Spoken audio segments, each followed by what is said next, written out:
do That was that forgot to was do fun, man. Otahime and Professor Clover. Would they have made the top 75? I mm, I top don't know. 50 I for mean, sure. Bro, you know what's crazy though? Like Building your so online always business? and he's like, bro, why is Crocs so low? I don't even think he was in the top 50. Yeah. hey man, I mean, that was a tough streak because it was. All right, we just started. By the way, we live. Appreciate. I mean, what am I saying? We're live, but yeah, right now, chat. We talking about Preacher's top 75 best character stream, and I could have sworn when I was looking at the thumbnail that it was top 50 at first. It was at first, yeah. And you just said, "Nah, I can't do that." It's so I much feel it. characters. It is a lot of characters. It's tough. All right, all right. Man, Speaking of tough, chat this chapter. My goodness, man, Oda, you didn't have to end the year like I thought. The holidays supposed to be festive, but anyway, welcome to One Piece University, or as we call it these days, OPU podcast, episode 8 on the Margin Preachers chapter. This is season 2, if y'all don't know. Chapter 1102, man. Special stuff. If I must say so myself. I'm pretty sure everyone else is in agreement, right? Great chapter. quality chapter, man. A beautiful way to end the year, man. Great chapter, great flashback. Like, man, Oda, come on, man. This is special stuff. Like I said, what's good with y'all? Chat. We got 13 already. Parmesan cheese just got on winter break. Yeah, man. Hope you enjoy. Hope you enjoy it. Pillsbury Doughboy. When I see that picture, I think of some old, them old pictures of Doughboy. I don't know if y'all know what I'm talking about. Wait a minute, Crow. You in school too, right? Are you done? I've been there. When I've you been got to go there. back? I'm a senior, so Oh, okay. I ain't been to class since like the end of October. I ain't gonna lie. Oh, so you all the way wrapped up? No. I got 2 more classes, Oh, pause. Let me just but pause because y'all gonna turn that into something I wasn't trying to turn it into, right? pause counter number 1. Let me go ahead and put it in the chat. Prince, the Pretty chill. professor. Where art thou? Oh, I put the wrong thing. But yeah, I know man. after this time, Cry we with gonna this one. chill. Let's Scott. Cry with this one. Listen, I'm hearing a lot of cry with this one. I think once I see it animated, I know for a fact I'm gonna cry. But I teared up a little bit. I felt the tears, you know what I'm saying? Especially with that last little scene with the running through the instances of his life. Yeah. But I'm gonna really cry when I see it in the manga though. I mean in the anime, like there's no doubt about it. So I want to do ratings once we get at least Prince in here. And until then though, Prince, while you man in the chat, I'm gonna give you 5 minutes. Porteous D. But Rue, former Empress of Amazon Lily. I haven't heard that before. There's a me Rue. neither. That's a quality. That's a quality theory. Yes, sir. Y'all think she changed her name though? Because you got to be Snake. Do you? No, you don't. That's just bull. Anyway, let me look at these notes, man. Chat. I want y'all to, since we can't do our ratings yet, but I want y'all to go ahead and drop y'all ratings for the chapter. 1 to 10, what y'all looking like? We got 15 right now. I'm gonna revisit this, of course, but just for the people who are here so far, what we looking like? Nobody. Okay, interesting. But man, like I just want to say, like I remember a few months ago, Hidden Island dropped a bomb video on Akainu, and one of the main points he expressed on Akainu is, Oda got like every character got their own gag, but there ain't no gags with Akainu. It's all seriousness, and I kind of feel like the same energy could be given to Kuma. I mean, throughout this, if you gonna say Kuma got a gag, it's really just his design, with the short legs and the big body. But I mean, I just love the fact that we never had anything to laugh about with Kuma. And the more and more that we learned of his story, like the more and more that you just take him seriously and you appreciative. Like I'm not a father or anything, but I can imagine like this is how fathers feel when it comes to their children and being able to do whatever they can to get it better. This man's whole life was sacrifice, and I mean, my mother, she's done the same thing for me too, and I just at the end of that chapter with Bonnie just sitting there bawling out because she just lived the whole life of a man that she really didn't really get to spend that much time with, but she still had all the love in the world. Like, I got emotional, but I was at work both times I read it. So, I had to be mindful of that. I ain't dropped no tears, no fronting. I ain't dropped no tears, but I was definitely emotional reading it. And I was just appreciative that Oda literally took his time with this backstory. We started at 1095, this 1102. So about 8 chapters of just hardships. Like every time he got a second to feel better, whatever he had to feel better about was taken from him, and it just kept getting worse and worse. But throughout this whole thing, even towards the end, Kuma was smiling, just like we see all of our D members. They always smiling to the end. It wasn't until like his mind was completely gone that the smile was gone. But all the way to the end, he was extra appreciative of everything everybody did to him. I mean, what people did for him, not realizing that he did way more things for other people throughout his life. And hey, we got to celebrate Kuma, yo. We got to appreciate that best character. And can there really be anybody competing with Kuma character wise in this story at this point? That's a Very great few. point. I'm not so sure, man. It's Nobody. a small list. It's a short list if there's anyone. Like as far as like full like character wise, I feel like the only people that can be like mentioned with Kuma are Law, um, I think Dofi. Sanji. I can see Dofi. I feel like Dofi and Law's story are so integral that it can go both ways. Yeah. And what's that? Law, Dofi, and maybe Robin. Robin too. Robin. Robin's good, But yeah. I feel like Kuma has to be clear though. It's tough to argue, man. Because now it's like this was a very similar experience to me from when what Monty just went through is something similar to where kids like sometimes as a child you just don't know what your kids are. I mean, what your parents are sacrificing for it to do for you, right? Like some things you just don't appreciate or you're just ignorant to. But then when you get older, you start to realize things. It feels like she got that, but in a much more sinister way, clearly, because she was, forced his memories. But everything that Kuma did for her, and it's not like she was ungrateful, but still, she just didn't know everything he was, going through. And that's kind of what that feeling gave me. Sometimes you a kid, you be trying to do something, your parents like you don't understand why you can't do it or what's going on, and you just be upset. But then you get older, you like, I get that now. I feel like that's kind of what just happened to Bunny. But man, heavy Yeah, chapter. I see what you're Bruh. saying because she saw it so direct. Like she saw everything clearly, and like she saw his memories too. So it's like she saw everything pretty straightforward as what it was. She Yeah. probably saw every single note that man wrote to her, Yeah. and she never got to get any of that. So then, Mhm. like, now that she's reliving that memory, she was probably thinking about, yo, it's my 9th birthday. It's my 10th birthday. I couldn't get one note. And then to see that man was as dedicated as he told her he was going to be, that's crazy emotional, man. Yeah. It's tough. And like, I remember I was complaining when Egghead first started that, oh, Saul's possibly alive. And I was like, man, can't nobody die in this story? But I'm like, yo, when you take away the fact that he don't let people die, but then when people do go, they go like this. It's like, Oda, save all the characters and make sure the ones that have to go under these circumstances. Cause yo, the whole Twitter world going crazy over this chapter, and we appreciate it, man. I ain't never been so happy to be sad in my life, but like, yo, I remember just mad. Like, we miss you, OP fans, but we ain't got them out here, bringing that competition. So, we got to get back to this Thursday, Friday situation, I guess. So, I'm just accustomed on Wednesday afternoon to just reading my chapter. And, Crow dropped the full summaries. And I'm like, oh, man, I think I'm going to read them. And I didn't read them. And I'm glad I didn't. But, yo. Yeah, the summary didn't do It this was. chapter justice at all, by the way. It didn't? Okay. Okay.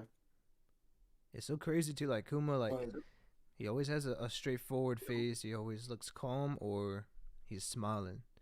And like Vegapunk is crying, but he's still just like accepting his fate. It's crazy. Man, when And I just Vegapunk decided I'm told, gonna change something I said. go ahead, you good. I'm just saying I'm gonna change something I said earlier. You know, there's no gags when it comes to Kuma, but I decided that there is a gag because this man will just watch people from a distance like regularly. That's not comfortable to me. You know, he saw Luffy Yeah. training off in the field somewhere. I'm gonna watch him. As soon as the phone ring, he disappear. He just lurking. He lurking about seeing Luffy here, lurking about seeing. I can understand it with Bonnie. I could kind of understand it with Luffy, but fact of the matter is, I don't like the only lurker I like is Vex. You know what I'm saying? Shout out to the lurking legend. That's the only lurker I'm cool with.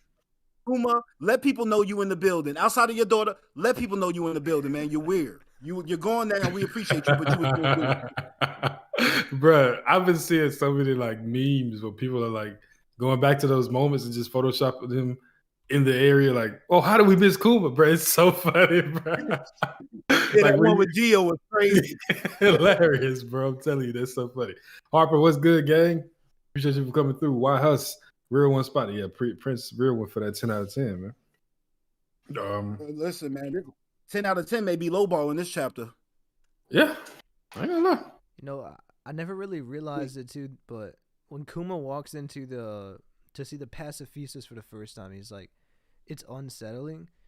Like that would be so weird, but like you'd be creeped out if you saw like 10 versions of you just standing right there. Yeah, that ready was to actually kill something. ready to go crazy. Yeah. All just to get beat up by Law and Kid and Luffy and Doflamingo. I mean, Luffy and Zoro, Sanji. That is crazy.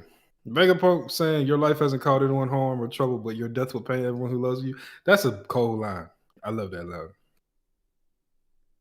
Man, It's a lot of everything about the end of that. So such an emotional moment, man. It was crazy. I got a question though.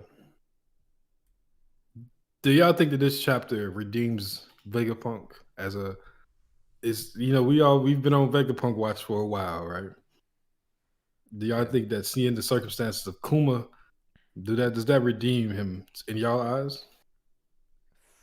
For me, no. I would say so. I feel like me and you, we're like the most, distant when it comes to Vegapunk. And like I really appreciate the fact that, like Saturn said, he's a scientist for hire. And 9 times out of 10, he's gonna do whatever he can for technology as long as it's like benefiting whatever he's trying to do. But still, before he got rid of, had all his satellites running around, you still see the man's compassion. You still see the man's thoughtfulness when it comes to an actual human being. So that's something that I'm actually appreciative to actually have seen. If I would have seen this from the beginning, I wouldn't have as much trepidation respecting him as I did. But like we ain't have nothing but trepidation. Like literally your own body is trying to kill you that you put in another body to be a celestial dragon. So I was still looking at you kind of funny because York is Vegapunk. So True. if there's a little if York is a monster, then Vegapunk was a monster. But we got to see every side of him, his compassionate side, his willingness to fight. Because, him giving them that lip to the quote unquote science guy could have got him taken out a long time ago. But he still felt like he said what he needed to say. And if Kuma didn't give him the go ahead, I could honestly believe he may have not have made these moves to help the government with what he was doing. But yeah, I look at Vegapunk at a much more positive light now. Gotcha. Preach, how about you? Let me get a breakdown of why you say no. Yeah, I think for me it's just I never saw Vegapunk as pure evil. I just saw like he's made some very bad decisions. I do like to see how you said compassionate side and it's like he cares about people. He doesn't want to take people away from freedom and their lives and stuff. But it's just like I think with Kuma in this situation, I don't think it changes the other things that he's done. Those are separate situations where it's like, we see that he has a certain goal or a certain intention, but I feel like there's still other question marks where it's like stuff with the Seraphim, King, like why, like because I feel like the Gorosei and the world government are definitely testing on giants and Buccaneer race and Lunarians, but we don't really know too much about everything else. So we can assume that Vegapunk was forced, but at the same time, I mean, if it happened once, then he kind of knows what he's getting into. He knows who he's dealing with, and so I feel like you can't excuse it over and over. But that's just my take on it. No, I feel the same way to an extent. Because at the end of the day, the Gorosei didn't to start. This was looked at as a partnership. Now let's excuse Vegapunk and say he didn't know what he was getting into, even though I'm pretty sure he did because he was talking to Dragon as if he had an idea. Like, yeah, the government screwed up, but there's some good people there. So he signed up for this kind of, and I never thought he was purely evil either. I just feel like he had a side of immorality where he would just be willing to do to break a lot of codes for advancement. Anything in the name of science. Yeah, and that's what I don't like. You said it in characters, and that's always a red flag to me.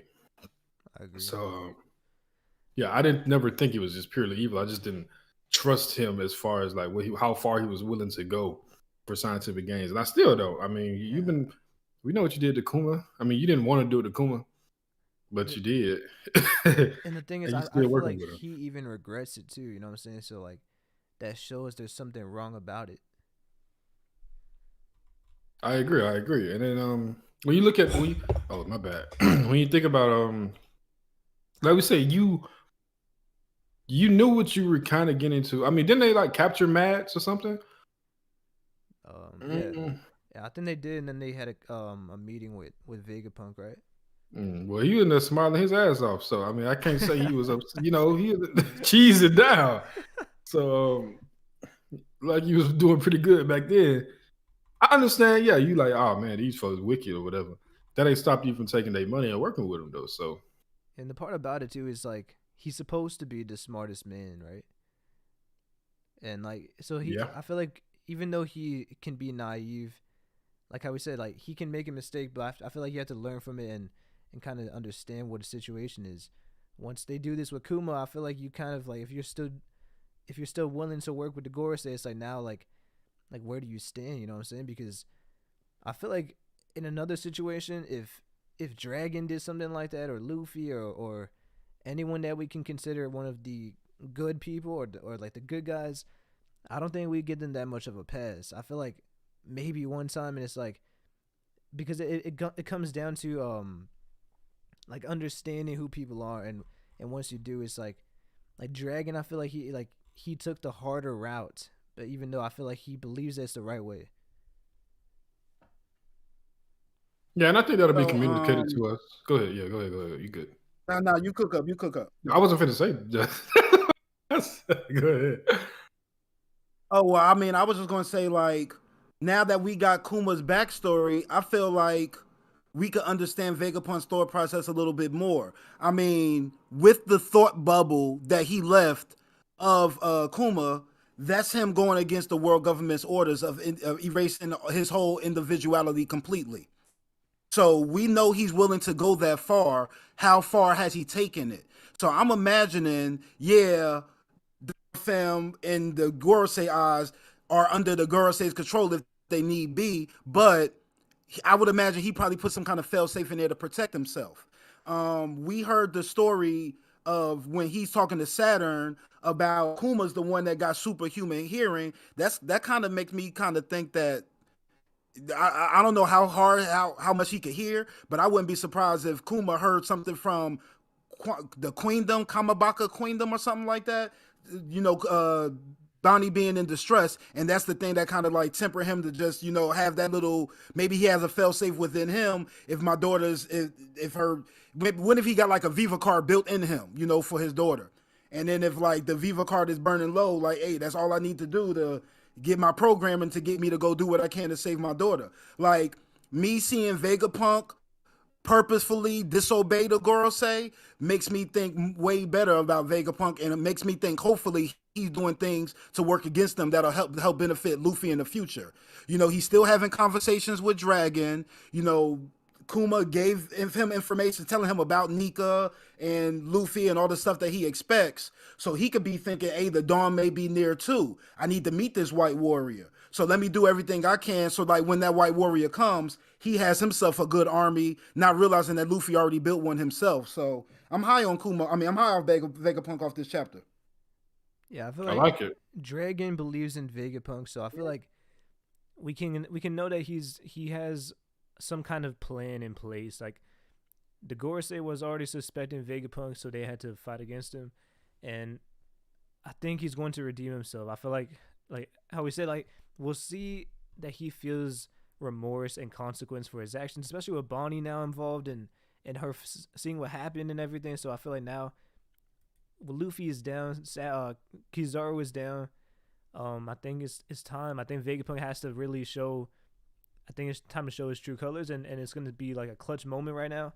But I feel like it comes down to what happens right now versus Saturn, and we'll see, because at the end of the day, it's a very dangerous game to play. I feel like when you're dealing with Gorosei and playing both sides like that, but the fact that Dragon has said it, like he would never create an ancient weapon that would destroy Leloucia. Like he believes that Vegapunk has a good heart. Well, he believes more than I do. We'll see though. We gotta see. Boy. Yeah. Um, Can we not talk about Dragon too much because he lying to Sabo. He's not sharing information with Ivankov. Like, bruh, yeah, but this made me look. This showed me that Dragon wasn't in Low Town for no reason. He went there. Happenstance. Yeah, he went there because he knew that Luffy was gonna have to go through there. And he's funny though. I would start calling Dragon D liar because he like, so like, yeah, what you going for? Well, he could have just said, I got a friend there or something. I'm just interested. Like, why are you lying, bro? Just let him know what's up, bro. You know, everyone said that top hat with Sabo and Logtown, like it would be funny. It would be funny if Oda actually does change it to that. I wouldn't be surprised If we see like Sabo also went to Lawtown. All I know is my mic was muted. I think he was definitely there though. But the problem with that is like, I feel like now, like, because when Sabo saw Ace, he remembered, right? So if he saw Luffy, I feel like he remembered. But I think with the thing with Ace, I think he had been seeing Ace like in bounty posters and stuff. Yeah. Like he took down a warlord or whatever. But I think it was the shock of his death that kind of forced him to remember it, not just like seeing him. That's true.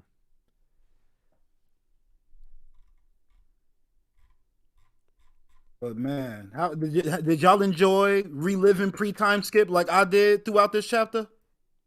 I did. Yeah, saw it I loved it through Kuma's eyes this time. Like seeing what he was actually saying to himself about Luffy, like, y'all just not ready yet, bro. You know what I'm saying? Yeah, and the way that he realized that Luffy is Nika. I loved it. When he punched Tarlos, like that was one of the biggest moments in Luffy's character, I feel like. So like, for Kuma to see that is crazy, bro. Like that is actually one of the definitely an indicator that I feel like he's like, yeah, that's definitely Nika.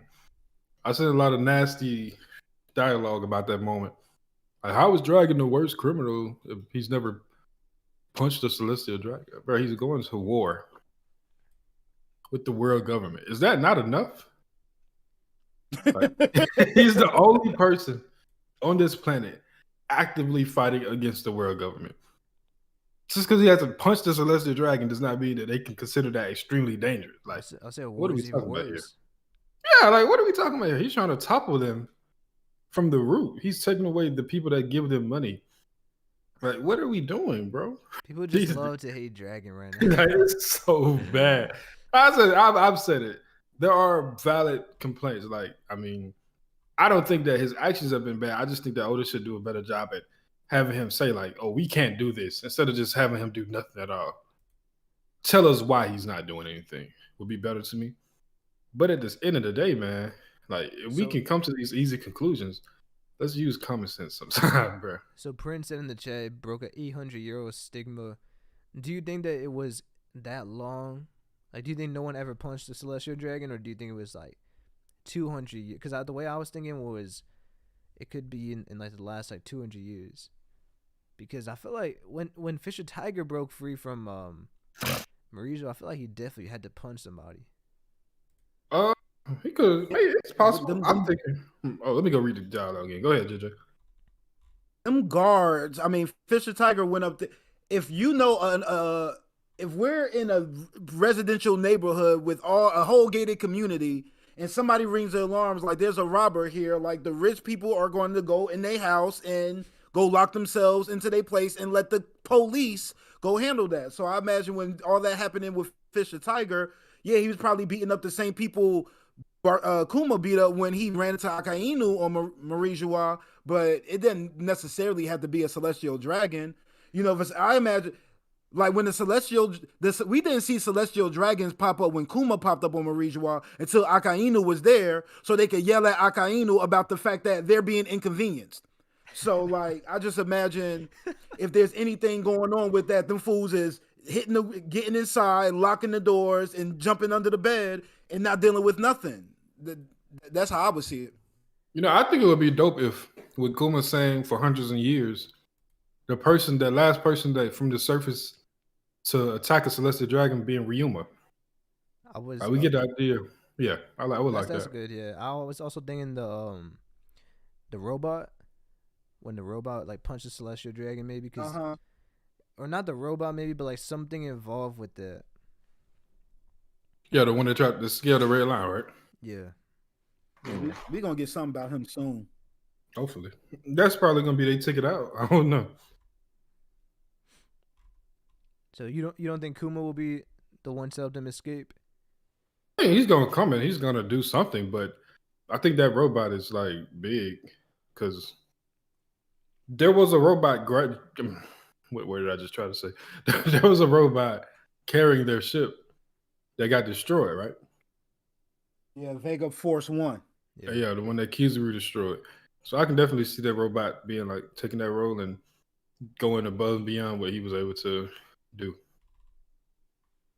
You know, to jump back the conversation a little bit, you know, we were talking about, you know, Dragon's lack of action or lack of speaking.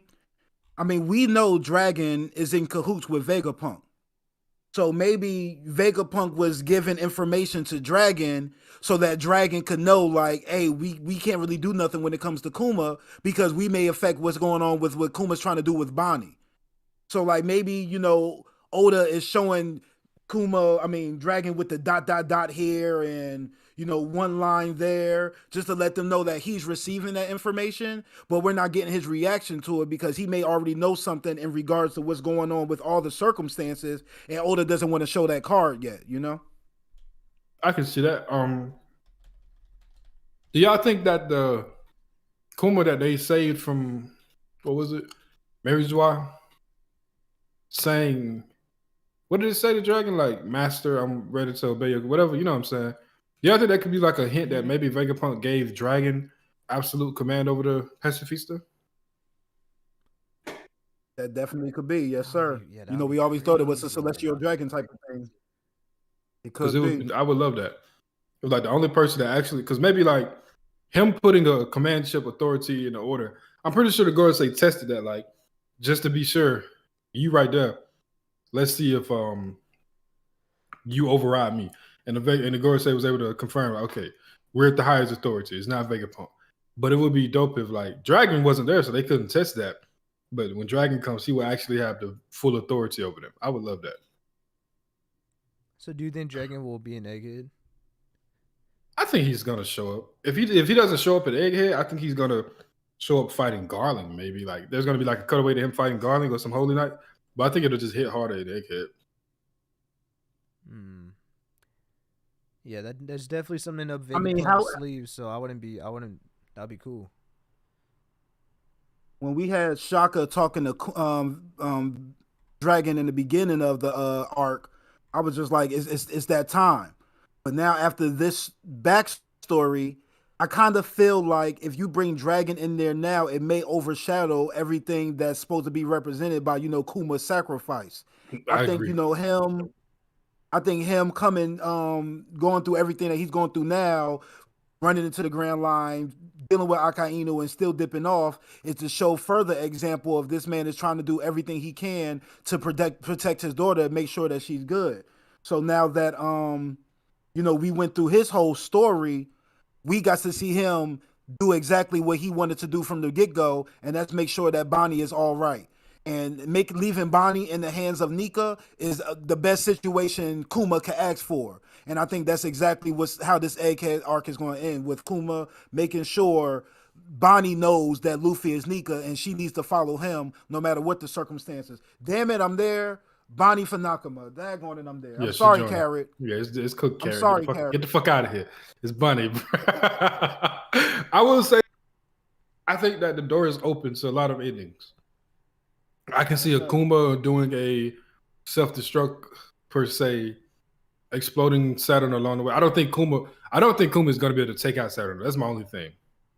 Now, will Luffy be able to get up and put Saturn down? Do y'all think that's possible? Like in his current state, if let's say Kuma came and dealt a big blow to Saturn by self-destructing, do y'all think that Luffy could put him down after that? I'm still not sure. Yeah, I'm not sure about that. I don't even know how to scale these people. They get stabbed and then the wound goes away within seconds. Like, I don't know what to think about what kind of damage it takes. But I do know Kuma's been taking a lot of damage himself recently. And hopefully he could still take the damage outside of Luffy, which give him back his power like we saw in Thriller Bark. And if he puts all that on Saturn, I can imagine that doing some damage. But I'm literally looking at Saturn like he got final boss energy to me. Like, for real, for real. I mean, you looking at people and their heads is exploding. The goat Frankie can't even move. Like, I don't know what to about how you deal with Saturn, but all these multipliers in regards to the damage that Kuma to give to somebody, that's the only thing that I'm really thinking that could put down these Saturn. I'm over here talking about. Y'all don't laugh at me too hard, but y'all know I'm still on that Beckman over Luffy agenda. So to think that this guy's knocking out one of these Goroseis, I'm just not there yet. I'm not there yet. So I have a few ideas. Like, I think when we don't know what happened with the robot, where it's like, how did he awaken, right? Like, people thought it was Luffy. Is it possible that if it was Luffy, that he could free Kuma's mind for a temporary moment, where it's like he kind of frees him for a second, where he's not like a robot, like he's not fully, like, he brings him humanity for a second. I think it would be cool if Bonnie and Kuma witness Nika and then they actually like fight Saturn together for a moment. But if not that, then it would also be possible that Kuma could be the one to finish off Saturn, where like Luffy is fighting Saturn, but he can't, like, he just fought Kizaru, so he's like a little bit worn down, and like Kuma has to do the final blow and sacrifice himself. But I saw someone in the chat said, plot twist, Saturn gave him an order to kill his daughter, and that is crazy, bro. I would love to see that. Oh goodness, no. That is when Sanji unlocks Conqueror's Haki for sure. Yeah, that would be wild. if you don't get Conquerors with something like that happening, get the fuck out of here. But what's good, Billy Bob? Appreciate you. I don't think that Luffy is out of commission per se, but we know there's like always like a 10-minute. Yeah. If he wasn't fighting the Seraphim like right before Kizaru pulled up, I can see him going down and then getting up to fight Saturn. But the fact that he fought the Seraphim, he was tired after that. Then he fought the Admiral, he was tired after that. I don't see his. Excuse me, I don't think it's gonna be fast enough for that. And he was don't forget Lucci. Don't forget Yeah. Lucci. Yeah, okay. Lucci too. But that was a few days before, right? I'm not sure if it was days. Or a day, maybe. I don't know how this timeline is moving. I don't have no idea. Yeah, I have no idea, honestly. Because I thought it was 2 days between. But I mean, I count Lucci. And then, go ahead. I just thought it was like a few days in between, but I could be wrong. I don't think we ever got like a true indicator of how much time went by. We just seen everyone bandaged up. So I can go back to the chapter real quick and look though. I thought they said like when when after they defeated Lucci, and then like 2 days before the big event or something that changed the world. Oh yeah. But was that including the Seraphim stuff? Like, was the Seraphim stuff also like a couple days before, or what? Yeah, I'm not sure, and I guess maybe that could also be like just the news coming out, maybe like 2 days later. But I'm Exactly. not sure. I remember the narrator saying that, but we were jumping so much in and out from here to there. I can't keep up.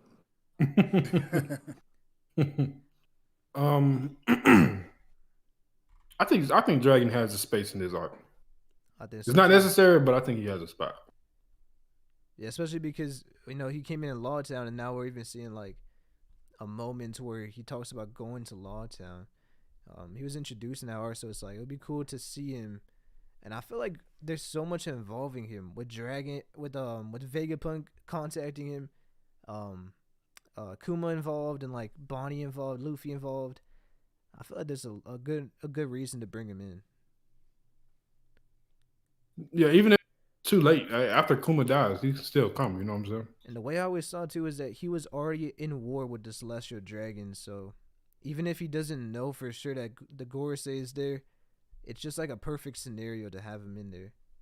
Yeah, because we know from what we've gathered from this flashback, he cares about Luffy. So Yeah. I can definitely see like when he learned that from like when Shaka was like, this might be the end of me. You know what I'm saying? I'm pretty sure he found out that Luffy was at Egghead Island. I'm thinking maybe he I think like similar okay, to like how he learned of Logtown, like how he knew Luffy would be there. yeah. I'm like he like man, let me go save my son, bro. I ain't gonna keep playing with you, boy. But I Because mean, Vegapunk might have told him, Big yeah. News Morgan is already putting that information out that all the stuff going on in Egghead, right? I'm not sure if that was like maybe. Oh, let me go see. Well, my theory was that he was contacting Stussy, and then like that's how he found out a lot of the information. But Oh, okay. yeah, I think Fuck. you're right though. I think he did know a lot about what's going on. Because that was like I think- he's kidnapped Vegapunk, right? Straw Hat Luffy, right? Yeah. Uh-huh. Mm. And then But people, I people think always like say, go ahead. I was just saying, with Kuma being who he is, like Nika and Dragon are his two biggest role models. Yeah, So I you mean, couldn't tell Kuma's story without including Dragon. And I think like more of this flashback is more of just showing his relationship with Kuma more than showing Dragon's willingness to get involved in things. Because we already know that he's very passive and he's going to see things out, and we got to get all the information before they decide anything. So you couldn't tell Kuma's story without including Dragon, but I think you can finish Egghead without including Dragon because Dragon got plenty of more other things that you can include him with in regards to that story, and I just think like this is Kuma's time, and I didn't think if you bring in Dragon to help the Straw Hats in any way, I really think that takes away from Kuma doing what he basically what we just read for these last 8 chapters, him sacrificing himself to make the prophecy of Nika true. I can see that. I mean, it can go. Like I said, it goes either way to me. And then people always say like, how does Dragon even get there, right? Like, is it even possible for him to get there that fast? Yeah, I think I'm working on a video for Dragon. Yeah, because I was gonna say I think he can fly, bro. Like, if he has wind or some kind of ability, I feel like he could just. Because he might not bring his whole fleet, but he might just be able to get there fast. Yeah, from what we hear, the Revolutionary Army has wars all over the world, and yeah, Kuma can get around pretty fast, but I can see I would see Dragon should be able to as well. You feel me? Like, even though he has a ship, I think he can fly. Because if it's wind powers, even tell me somebody with wind powers can't fly, I might have to join the Dragon fraud agenda if he got wind powers and he can't fly. Especially if he's a Logia, bro. If he's a Logia and he can't fly, that's crazy. Like, yeah. Like, every admiral, except for Green Bull, well, no, Green Bull too. Every admiral except for Akainu has shown a way to traverse quickly over water. Yeah. If this man Dragon can't figure that out with wind powers, it might be time for that conversation. I mean, bro, why can't he could just turn into like a hurricane and just move fast? Bruh, you feel me? Like, I think he got wings. I'm on the mythical zone thing still. So if he's mythical zone with wings, I'm sure he can fly. Yeah. But low gear too will be fine though. Yeah, one thing that hit me in this chapter was we saw like the whole flashback pre-time skip to Kuma, and I really loved my favorite scene, Thriller Bark, because when we see nothing happen, I feel like now it hits so much harder just knowing that he believes in Luffy, right? But also knowing now that Kuma is Dragon's right hand, and like I feel like he's like almost testing Zoro to get him to the point where he is. You know what I'm saying? Because and bro, when I realized that, I was like, man, like it made the whole moment better because now it's even better not just for Zoro but also for Kuma as well. Man, that panel has sparked some nasty discussion on Twitter, man. Which one? I don't think it's nasty though. Kuma? I don't think it's nasty though. The Thriller Bark in the endurance Luffy versus Zoro, who has more endurance. I saw Zane. Zane says Zoro is more durable, right? Well, apparently, endurance and durability are two different things, even though the word endurance means to endure. Whatever. Anyway, anyway, people are saying that endurance is how much like you can take, while durability is how hard it is. How hard it is for something to be able to hurt you, basically.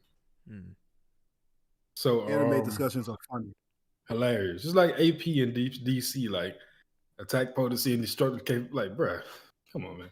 Anyway, I might be on that train though. I think that Zoro, at least at that point, maybe now it's different with Gear 5 or whatever, and some other stuff that happens.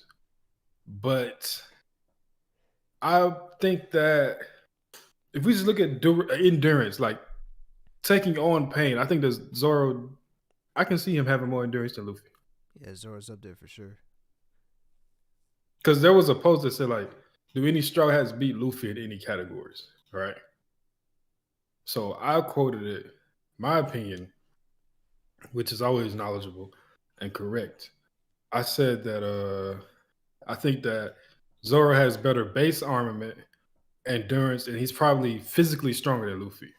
Can y'all see that?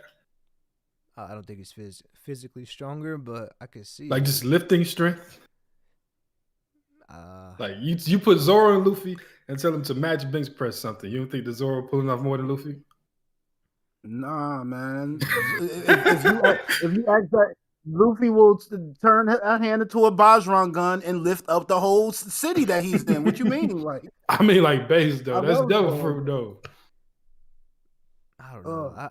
I think with Zoro makes it more impressive because he doesn't have a devil fruit. Like Luffy is taking a lot more damage, a lot more pain, but it's being reduced a little bit just the fact that he's rubber, right? Like Zoro is having to take the brunt force of it every single time. Okay. For Sanji, I said I think that he has better base observation haki, and I think that he's faster. I think that's fair. I mean, it's been shown like Sanji noticing things that Luffy didn't catch and just like that. Like he don't got future sight, but like if we just like your base observation haki, what can you detect in this field? I think that Sanji has better. It's more aware, especially with that weird thing with women.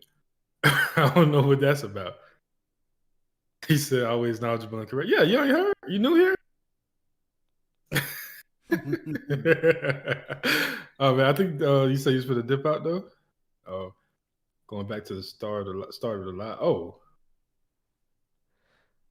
it's a good day to be a Zoro fan. That's all I'll say. Yeah, great day to be a Zoro fan, man. We eating right now. Well, we're looking back to his best moments, so it's like I think we have to. You know what was a dope panel to me when it showed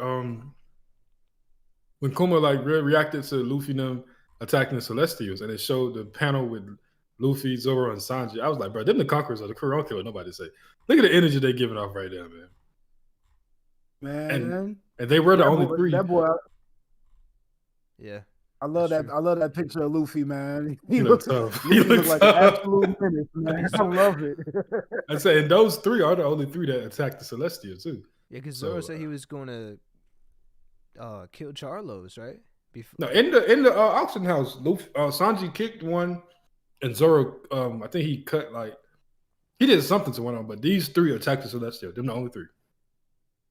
Well, Usopp fell on top of one, if y'all want to count that. But don't so ever funny, sleep bro. on the god. Do not sleep on the god. No, but I'm saying like Zoro, even before when Bonnie had to save him, he was like, oh, he was going to put one in the dirt. yeah. For sure. Carlos about to catch it, man. But I just like Carlos' conqueror energy just made Bonnie be like, "Yo, I gotta save him." Like, Bonnie was saving my brother. I was looking at Robin and like, bro, Robin is so crazy because she's like just smiling while Luffy punches Celestial Dragon. But then in like the previous one with Kuma, no, with Thriller Bark, I think it was. She's just like calm while everybody's screaming. It's like her reactions are just so different from everybody else. Straight face. Everybody else is go to hell. She's just looking. Man, this chapter got some hilarious panels. it do. It's that pre-time skip stuff though. And then we got the explanation about why Bonnie put some more jewelry on her face. I love that. Yeah, that was cool. Yeah. Hey man, I love seeing my the future fleet admiral Smoker, jump back in the story again. You know what I'm saying? That's why I'm like, gotta be a 15 out of 10. When you got Smoker in the chapter, it's automatically official, man. 15 out of 10, because it's Smoker. That's interesting. Listen, we got Ace right beside him though. Who the liar? No, Ace, Smoker, and the traitor. Oh yeah. Y'all see how mad Jinbei is? Somebody beat Arlong. He is a traitor. He trying to get Luffy back, bro. Watch out for him, man. That is not anger. That is not anger. Like, look at he beat Arlong. Damn it. That's what they wait till the Viz translation comes out. That's what it really says. I'm gonna get my get back. I thought the EU was ours. I'm telling y'all, man. Y'all keep trusting this guy. It's gonna come back to bite you in the ass, man. You stupid. Why you spending so much time with Ace anyway? God damn. Just for him, bro. I mean, he a Whitebeard affiliate at this point. Of course. It was before the Big Mom affiliation, but it was after the Fishman Pirates. Like, let him slide, you know what I'm saying? He got more jerseys hanging up than daggone Moses Malone. Hey, no, man. Jerry Stackhouse, journeyman. He's a journeyman pirate. For every team. I'm telling you, boy. Another funny panel though was, what you say? No, I was about to say, don't forget he got that world government warlord jersey hanging up too, pristine and white and everything. Yeah, man. He's an op. Bro. He's an op. But I love the panel of the Bonnie pirates talking about their rules, and it's like, yeah, plunder whatever you want from bad guys, and don't help nobody unless they really need it. That was funny. Yeah, that was cute. That's something that a 10-year-old would say for real. Like, yeah, we badasses, but only with badasses. Like, yeah, cute. The boy that was showing her how to put that lipstick on, man, we might need to put him on a list. The same list with Black. Man, that daggone cover story. Like, why Bonnie got to eat 30 hot dogs? Like, you couldn't pick no other meat. Like, yo, I was uncomfortable, man. We need to have a word order. But no, buddy, like, yeah, that's exactly how you put on lipstick. He looking like, what's going on here, brother? That's how my wife used to do it.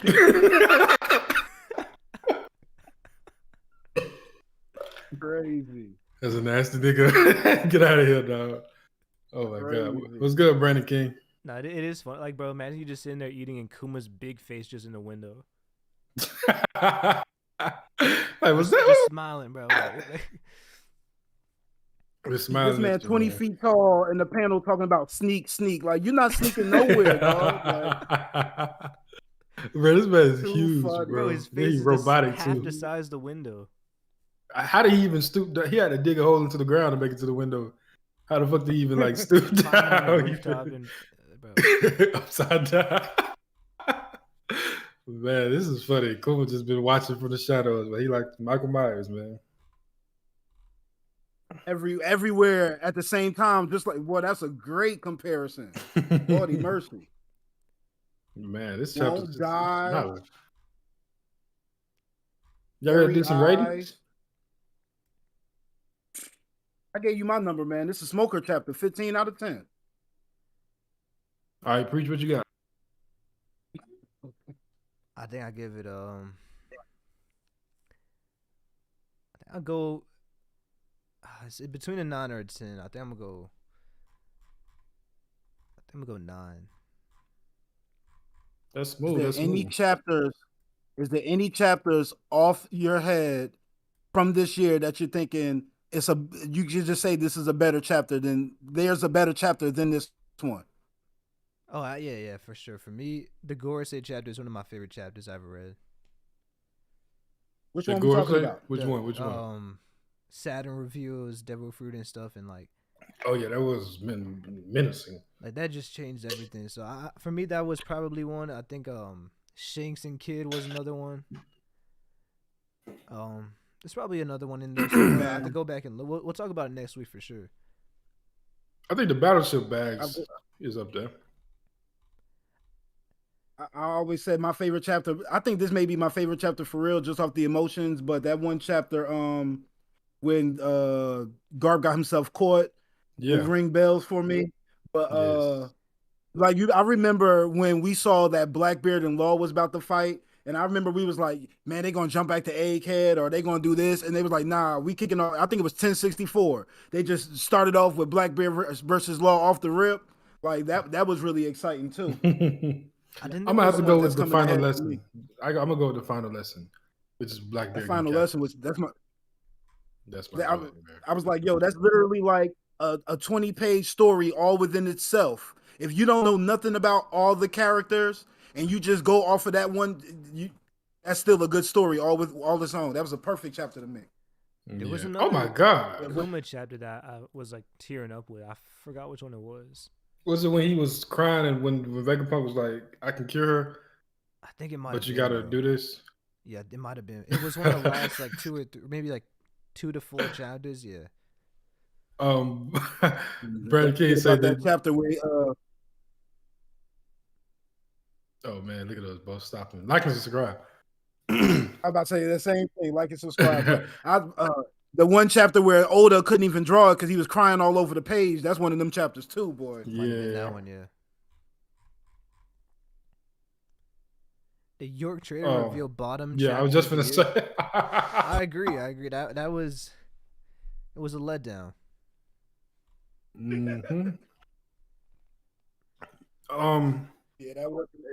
That's funny. I'm looking at this final lesson chapter in Garp Blitz Kuzan, but hey.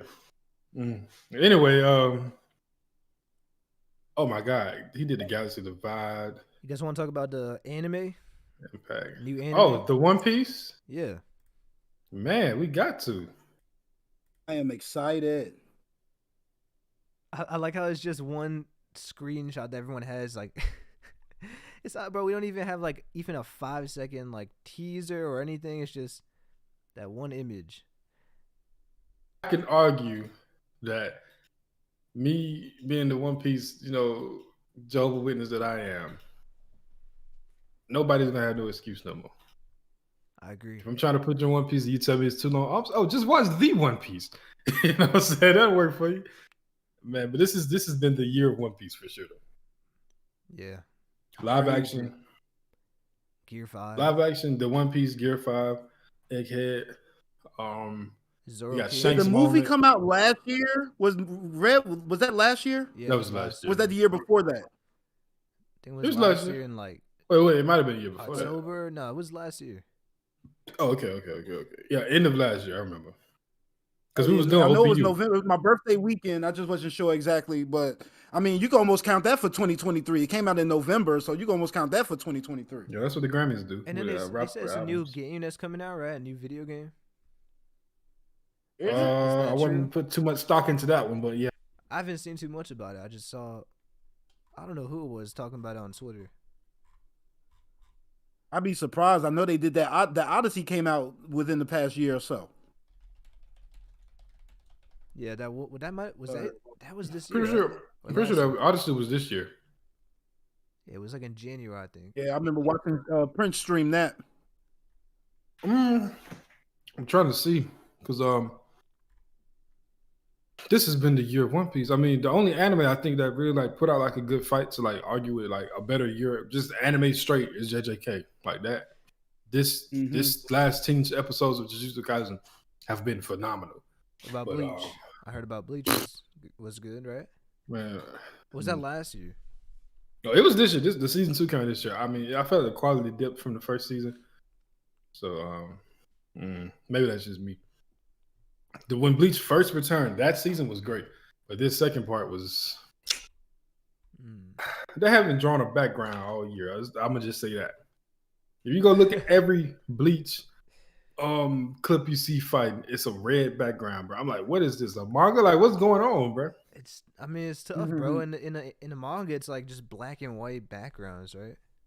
They wasn't that bad. I mean, he started, getting. That was when he got kind of like, I'm finna end this shit. So he wasn't drawing backgrounds as much, but that's what the anime is for, to elevate the anime. I mean, the manga, right? That's true. Y'all niggas came through. They came through and said, you know what, we just gonna copy his energy. Like, nigga, no, y'all have had 8 years to prepare for this, and this is what we get. So the people that's making the new One Piece are the same people that was animating for Attack on Titan, right? Yeah, at first, before they switched over to is it Mappa? It was Studio Wit at first. Yeah. Okay.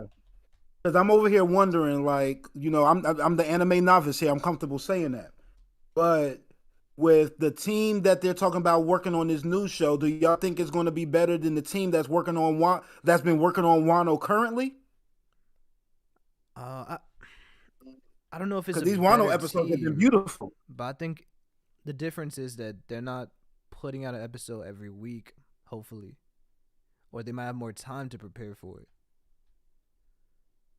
Man, you know how Netflix, they just be dumping the whole season at one time. I think that it has a dang. Hold up, hold on, choke. No, I think it pause. I think it has an argument to maybe look better. Just because of no time constraints, no having to fight with the manga to not catch up to it. I agree.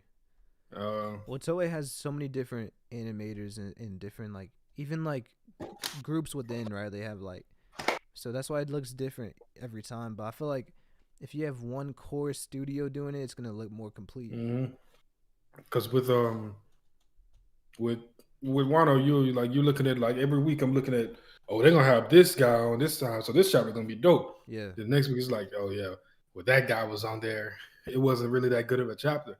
I'm like, It's just that it doesn't have that like that consistency of the same vibe, because like to me, I'm looking at this similar to Hunter x Hunter, when they made the new one, and then it's like, but throughout every season has its own specific tone and vibe. You know what I'm saying? Like the Khmer Ant arcs look really similar, and like they have a certain feeling to it, and then even the previous seasons have their own vibe. Yeah, I feel like York New City's vibe was my favorite. Mine too. Yeah, that's my favorite arc too, though. But I might be biased, but that's a masterpiece of writing. Like, but then like Green Island is like a completely different vibe, right? It's like, yeah, I'm not. You don't like that arc? That shit ass, bro. Nah, bro. Come on, bro. That shit is trash, my nigga. I hate that arc so much. It's so boring, bro. The villain is so fucking ass. It felt like a whole bunch of nothing, bro. I don't know. It's still better than the East Blue Saga. No. The whole East Blue Saga? Yeah, I would say so. I would say I still liked it. I don't know. I mean, you got some low moments in the East Blue Saga. I feel like, but Baratier and I think I just like the idea. Fuck no, Arlong Park. Come on, no, fuck no, get the fuck out of here, bro. I can't. Like the volleyball episode. That's actually my favorite part of that arc, bro. Yeah, that was a good one. I The don't even. Razor, that You might shit be was right, but dope. I really don't remember too much from that part.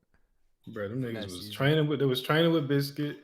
There was Hisoka was involved. I remember that, and then yeah. The bomber was the villain. He I, was the so problem too was like the ending was anticlimactic because it's like we all want to see Jing, and then he's not even there. bro, when that nigga Jing sent them to the like the wrong Yeah, places, yeah, it was that something. pissed me out, bro. Bro, I was like, that made me hate Jing. I do not like that. I will fuck with nobody. I do not like Jing.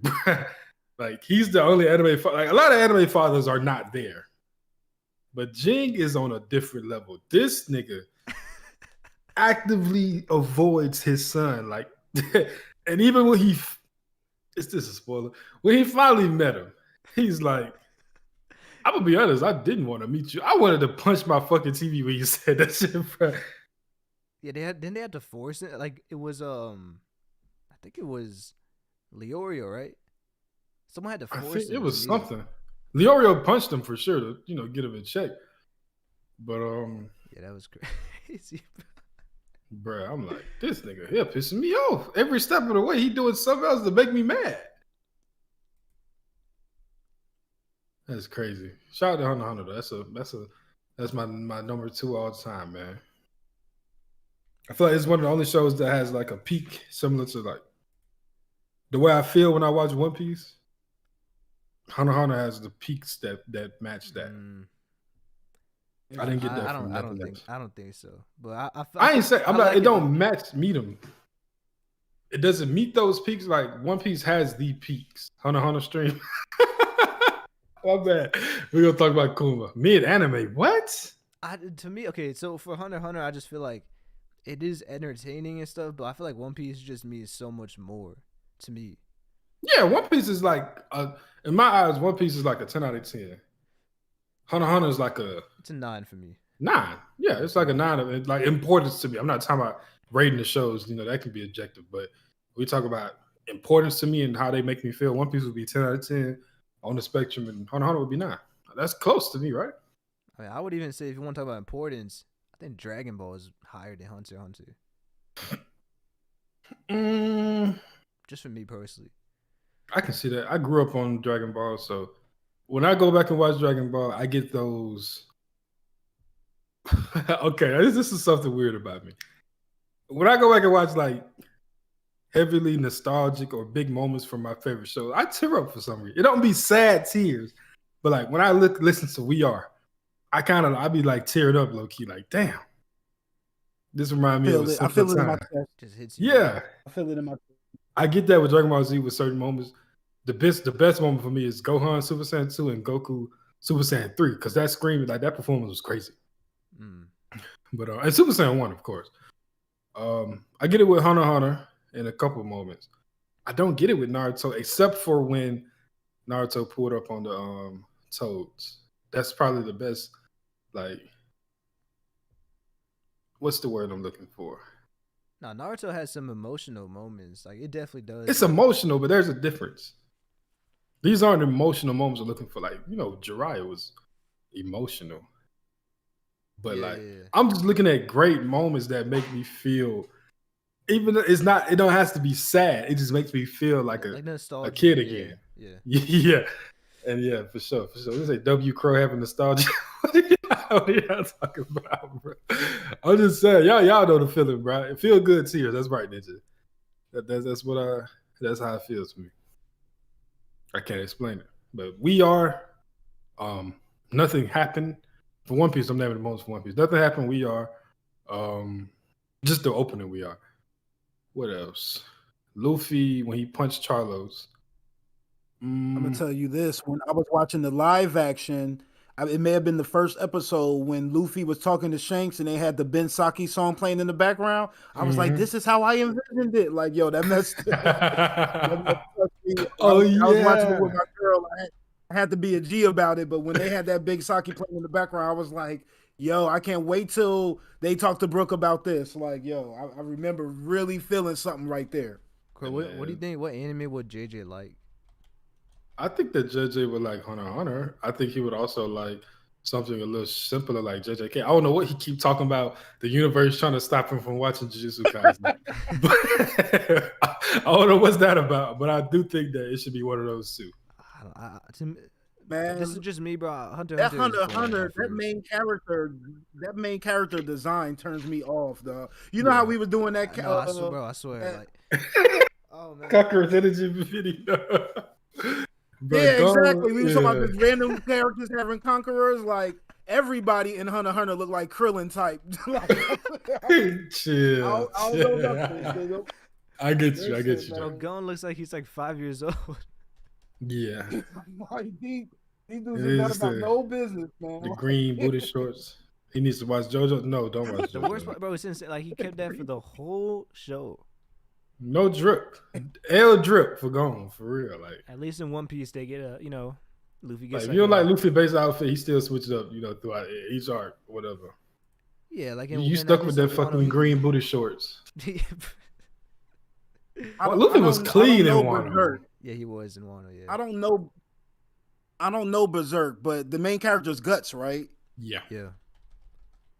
When you just see that guy, you like, okay, I'll check it. Bleach, you see that guy, and you like, all right, that Hunter, I'll be like, yo, that take me back to me substituting. Like, let me watch this with the little kids or something. I don't think JJ Listen, would like bro. Berserk, to be honest. I don't think so. It's so dark. Oh my yeah, it's too God. much. I really like it, to be honest. I mean, it's like at some point, it's had some great moments, but it's like, I'm like, damn, bro, can we smile sometimes? I understand it's not meant for that, but shit. It's like Kuma flashback as a story. You're like, damn, I think, do you? Shout out to my guy Tiante, man. He put up a little clip of, I guess, Guts fighting like 100 people or whatever. And I'm like, this man is a menace. Like, he's just putting that knife wherever he want on them boys. Like, I'm like, geez. It was 2 minutes, and I was like, man, that's my kill toll for 2023. I'm good now. Like, Part for I don't like JoJo's, bro. I ain't gonna lie. That shit just, I'm talking to chat. JoJo's is, like I said, okay, I stopped halfway through part 4, though. I like part 4. I didn't finish it because I was binging all of it back to back, right? Well, not binging it, but I watched part 3 from start to finish. And like I said in the Discord earlier, that villain of the week type shit can get so boring, bro. Like, Come on, bro. bro, there's a new stand user we've encountered. Oh man, how do we defeat him? By the end of the episode, or in the rare occurrence of part 2 episode, I mean a 2-part episode, you just figure some shit out right at the end. But you never and watched you win. Teen Titans before when you was a kid? Yeah, but I'm not saying Teen Titans is peak fiction though. Bro, nah, it is, bro. What the fuck? that's For a kid. kid. Yeah, for Exactly. a kid. Like when we was watching Power Rangers and they just made up a new bad guy, like that was cool when you was 6, but I don't know, bro. I feel like I understand what he's saying. So I made it through Stardust Crusaders, part 3, and it's like, all right, this is villain of the week. But everybody telling me part 4 is where it gets different. Then I watched part 4, and then he fighting the toy soldier nigga, the stand user. Then he got the water nigga. I'm like, bro, this is the same shit. Apparently, I stopped right before it got good. So I'm gonna pick it up one day. But I just got so tired of stands every episode. Like, we got to beat these stand users. Jesus Christ! I was watching bro. Morge, and he ranks stands as like a top 3 power, or like a top 2. What is it called? Power system. Power system. And I was like, bro, what the? I can't stamp that. Stands is cool, but it's like I can't stamp top that at 2. all. What's your top 3? My top 3. Here, let me search up a list. I think I'm going what's your Nen top for 3, sure, bro? right? Nen and Jujutsu Kaisen. What is it? Curse Curse energy. Energy. It's my top 2 probably. I think I really like Devil Fruits, but I hate hockey, bro. You hate hockey? I didn't like hockey until Wano. Damn. So Why is that? I don't know, bro. It just like, to me, it just was not introduced properly, and like it wasn't integrated in the story very well. Like, cause it's just so abrupt, just comes in the post time skip. To me, it like kind of was just, it kind of ruined what I loved about Devil Fruit so much. But I think that I can understand what he. I can say that. I think that Oda, when he was writing Like when he finally started sprinkling hockey at the end of the time skip, like when you see Sanji, not Yeah. Sanji, Yeah. Shanks on Whitebeard's crew. Apparently some of the stuff at Marineford. I think that my only issue with it was you can tell once he started like sliding it into the story. But then when he had the time skip, he had time, he changed a lot about it. And then Yeah. that's when I was like, okay, if you would have kept with what you was kind of like inferring in the time skip, then I would have been cool. And obviously, I'm not upset with it being um not being shown the same way, like, the black armament or whatever. But I don't know. I'm just Yeah, not I too. just It was a poor. Not. It could have been done a lot smoother. But at the same time, I still have it as one of my favorite power systems. yeah, I mean I like certain aspects of it now, especially with Conqueror's Hockey a lot more. But I've reread One Piece so many times, and it's like when you go back and read the pre-time skip, something's just like it just makes you always have these questions like, where was Hockey?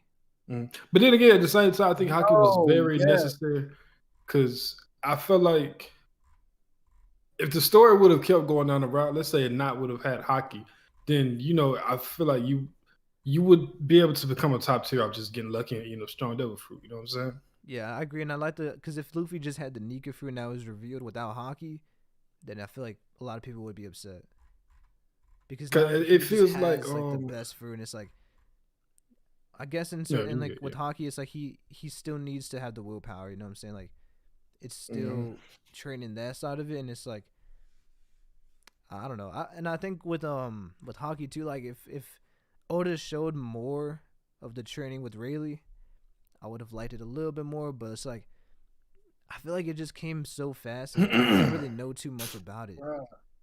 Yeah, I It's can see like that. you're speaking for me. Like I feel like I may be wrong, but the only protagonist we saw with hockey pre-time, well, I mean, maybe like Zoro when he fight Mr. One, but rarely what he was doing in Sabaody, like nobody knew how to do that on the good guy side in Marineford. Like, y'all know y'all uh, going to the Marine. Go ahead. I think Akainu hit somebody. No, somebody hit Akainu. Then Akainu was like, "Oh, you're using hockey." I can't remember who. It was a white beard pirate though. It was not a good one Man, either. I just remember like rarely doing what he was doing, and I was like, "Yo, this is crazy." And then like you got the three admirals with their hands up, and I was like, "I don't know what's going on."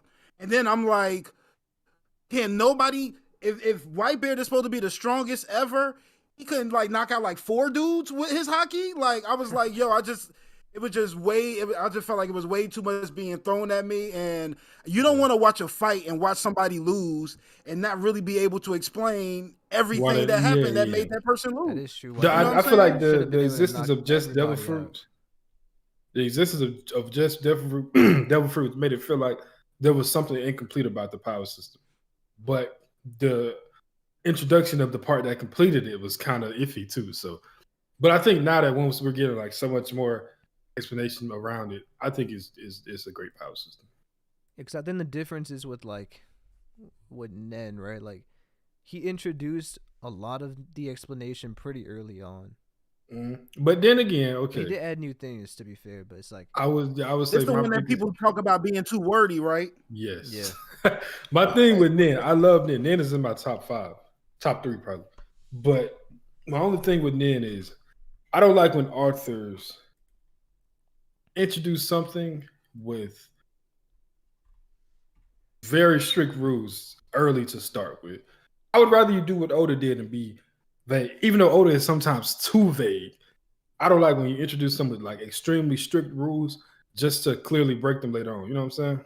Yeah, I agree, especially in the fact with Nen, it's like he introduced stuff, but then like a lot of that was kind of irrelevant. You know what I'm saying? Like Mm.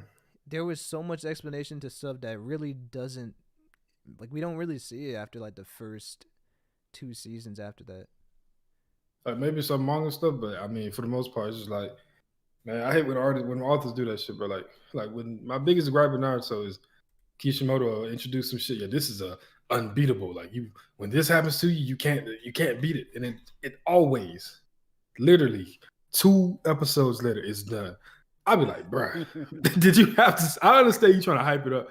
I look at that as the same way with Oda with the world's strongest titles and shit. But man, come on, bruh. You know what's one of my favorite power systems until it was ruined What up? was the Last Airbender. Power system. Like it's so It's a simple, power bro. system. It's so simple, but I didn't like it when they introduced energy bending. What was that in Korra? Now that's like the last fight. We took When away he his was power. fighting oh yeah. I didn't like When he that. was fighting the Fire Lord. Before that, bro, it's like because it leaves so much room for creativity with just 4 elements. It's like remind me of like Pokemon. Like it's like so much creativity just with 4 or just with like all those different elements and stuff. Mm. Like Devil Fruits My is favorite power similar, system. Like, Yeah. Devil Fruits is dope though, man. I love Devil Fruits, bro, especially because it has the theme with like the piracy and like the ocean and everything. But he did make like I agree with Prince. He did make Logias too overpowered, so he had to be messy. That's why I made mythical zones. Yeah, that made a lot of guys upset. But my favorite power system is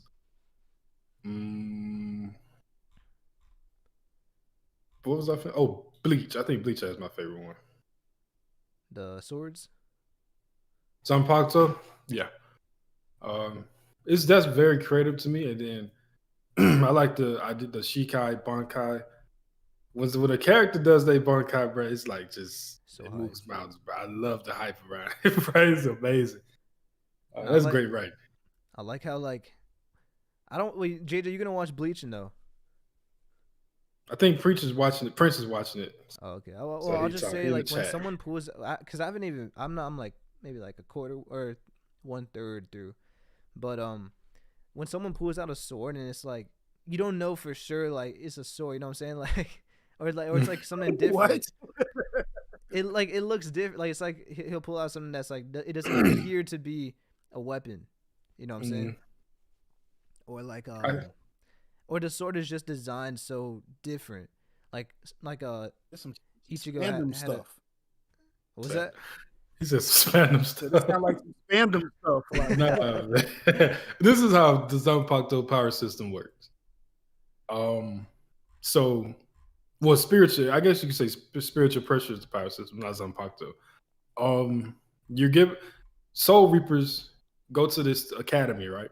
So to train to become Soul Reapers, which is basically the Grim Reaper. Like this whole story is based around Grim Reapers.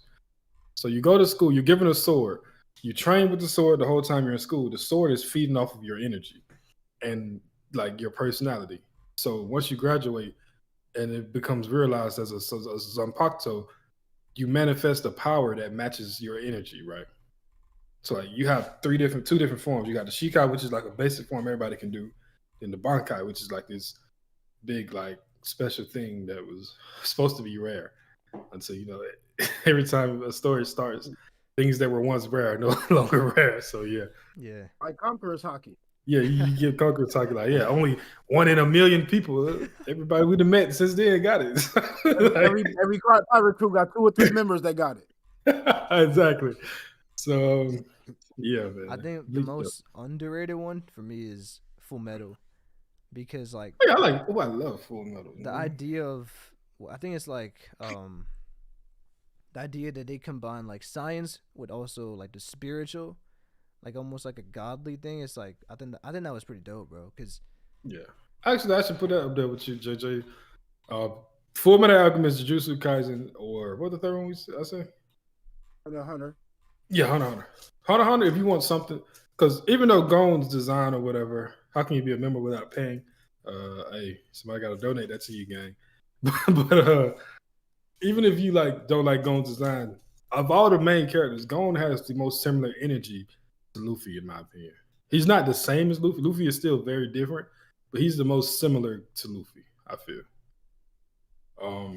JJK is a whole different take on just anime. I think he'll like JJK, bro. I think that's the one, bro. Because and it's shorter too. Well, with Full Metal, it's I watched like 3 minutes.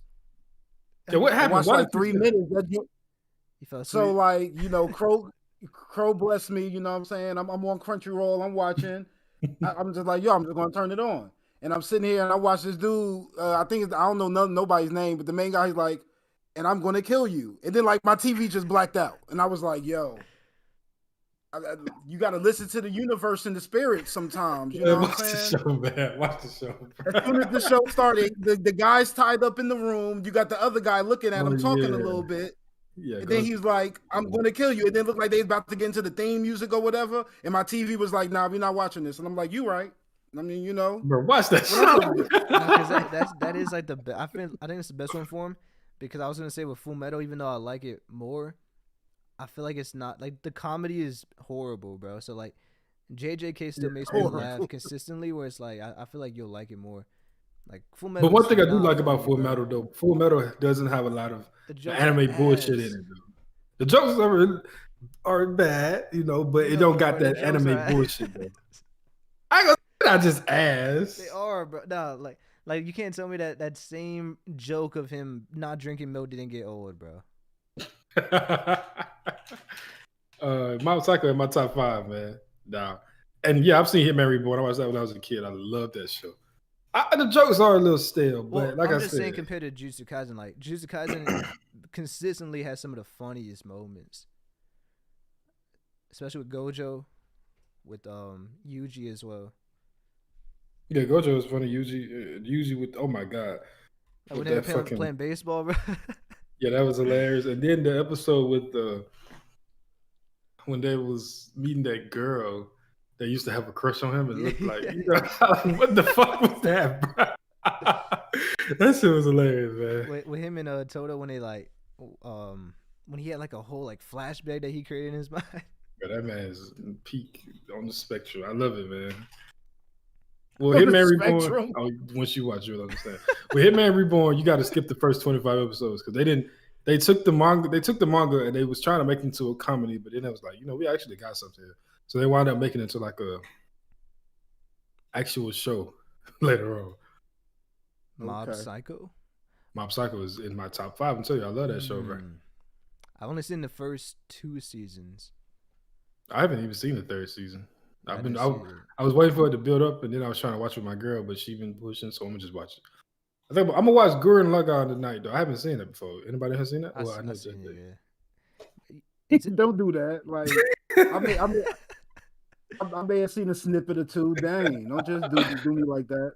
I want people in that. A lot of fan service, but I feel like the show has a good message though. Like similar to One Piece, where it's like important. I feel like once you finish that show, you'll feel like it'll have like a more positive impact. Bet, say this. 7 Deadly Sins. 7 Deadly Sins. Nothing fumbled more than 7 Deadly Sins, bro. That shit. Oh my god. No, nothing fumbled more than Fairy Tail. No, Fairy Tail was what it was. Was what it was. We knew Fairy Tail power friendship. Nah, Fairy Tail was kind of cool at first. I feel like cool, and he kept fucking biting older designs. But I feel like, you know, it just really realized what it was going to be, which is a show where it's not too big on just plot writing and shit. It's just power friendship is going to win the fight at the end of the day. But 7 Deadly Sins, that change of studio. Oh, yeah, have you seen the animation? Bad. Oh my god, bro! See, they should remake that. Yeah, they should. But then again, I heard the story also. Oh, I see a nasty panel for 7 Deadly Sins, bro. I ain't got. Oh my god, bro! The girl. Oh man. No, I ain't gonna even do it, man. Brandon, yeah, Soul Eater. As a kid, I love Soul Eater. It's a dope power system, don't get me wrong. But I tried to rewatch it. My goodness. Oh no, man. So going back to One Piece, I want to ask you like okay. No, it's the same, like stay on topic, right? But like I want to say for One Piece, how, because I've seen some people say, are they going to cut out the filler? But like, what are your thoughts on that? Like, how much filler are they going to cut out, or all of it? I feel there's no need for filler. What I want them to do is add stuff in with like more foreshadowing for future moments. I want them to add in Black Lightning when Shanks scared away the Sea King, right? Yeah. What is that? You feel me? So On them adding. would you want them to change stuff though? Because it's like, for me, I wouldn't be too mad if they changed stuff. Like, for example, with Ace and Sabo, I've said it before. If that happened before Marineford, I would have Before enjoyed that arc Marineford. more. But I don't know if they I would do agree, it. 200%. I don't think they're gonna change it like that. Yeah. I think they're adapting the story of One Piece one to one. They're just trying to make it more serviceable for new fans. That's what I think the whole But I'm not gonna lie, idea bro. is. if we had a scene of Mihawk fighting the Dawn Creek Pirates, bro, that would be fire, bro. We gotta go to straight death with Don Krieg in the gang. Like I how feel we it. saw in the live action. They need that. They need that. They killed that in the live action though. That mess was fly. But the way they introduced the boundaries was crazy. That was crazy, yeah. My man swiped and cut a whole like you know they could do that in the story nowadays, but like actually seeing them actually have real people do it, like it was a beautiful thing. That may have been one of my favorite scenes of the whole live action. Just the Mihawk introduction was fly. It was thrown off having Garp call Mihawk to like, yo, go handle my grandson. But That other was than very that, Mihawk's introduction was And one thing I always wanted to, for even if Toei did it, but whoever does it, I feel like they could do it now. Is like, I would want to see the cover stories as like a few, like 1 or 2 Please. episodes. If we saw Garp and Kobe training early on, or like we did see that one, but there's like so many that we didn't see, like NL. Like we could get 1 or 2 episodes on NL as like it's like a filler, but it's still part of the story. Yeah. How you made feel? it like some in credit stuff. Have you seen the Yu Yu Hakusho live action Breach? No, I haven't seen it yet. I've been seeing But a you lot told of. me it was what was it when he got hit by a car? It was crazy. Oh my god, bro! He got wrecked, bro. I've just been seeing a lot of like mixed reviews. I'm either seeing people saying it's ass or I'll be it's honest, better bro. than One Piece. So I haven't watched anime in like since the summer. I've been like so busy and stuff. just read mangas. I just been reading One Piece. I haven't really Just One Piece. checked out anything else. So But that's me and one. It's just me with One Piece and Sakamoto Day. That's all I read. I'm gonna have to get I know back somebody said into something it. about Toriko earlier. I was reading Toriko too. I made like 200 chapters in. I love that. I like it. But yeah, I got to get back on. That's why I was talking about watching Gurren Lagann because I haven't watched anything in a minute. Well, I'm lying. I watched JJK and Vinland Saga. And the problem with me too is I made a tweet about it recently. It was like when I watch anime or a manga or something, like it doesn't hit as much as One Piece, and like it was a joke, but it's also like kind of true because it's like I'd rather just reread One Piece because I have to make videos on it anyway. So it's like, and I genuinely want to watch One Piece and read it again, but I feel like a lot of shows, because I've seen One Piece, just don't hit the same way. You know what I'm saying? It's like, I don't know. Yeah, I feel it. I mean, I just had to learn. Fiction. It's peak fiction for sure. I just had to learn, like, when I compare One Piece to other shows, what I do is, when I first started watching One Piece, I didn't like it the way I like it now. So I got to just give the other shows time too. And I know they're not going to come up to One Piece, but give them a chance to become what they would be. You dig?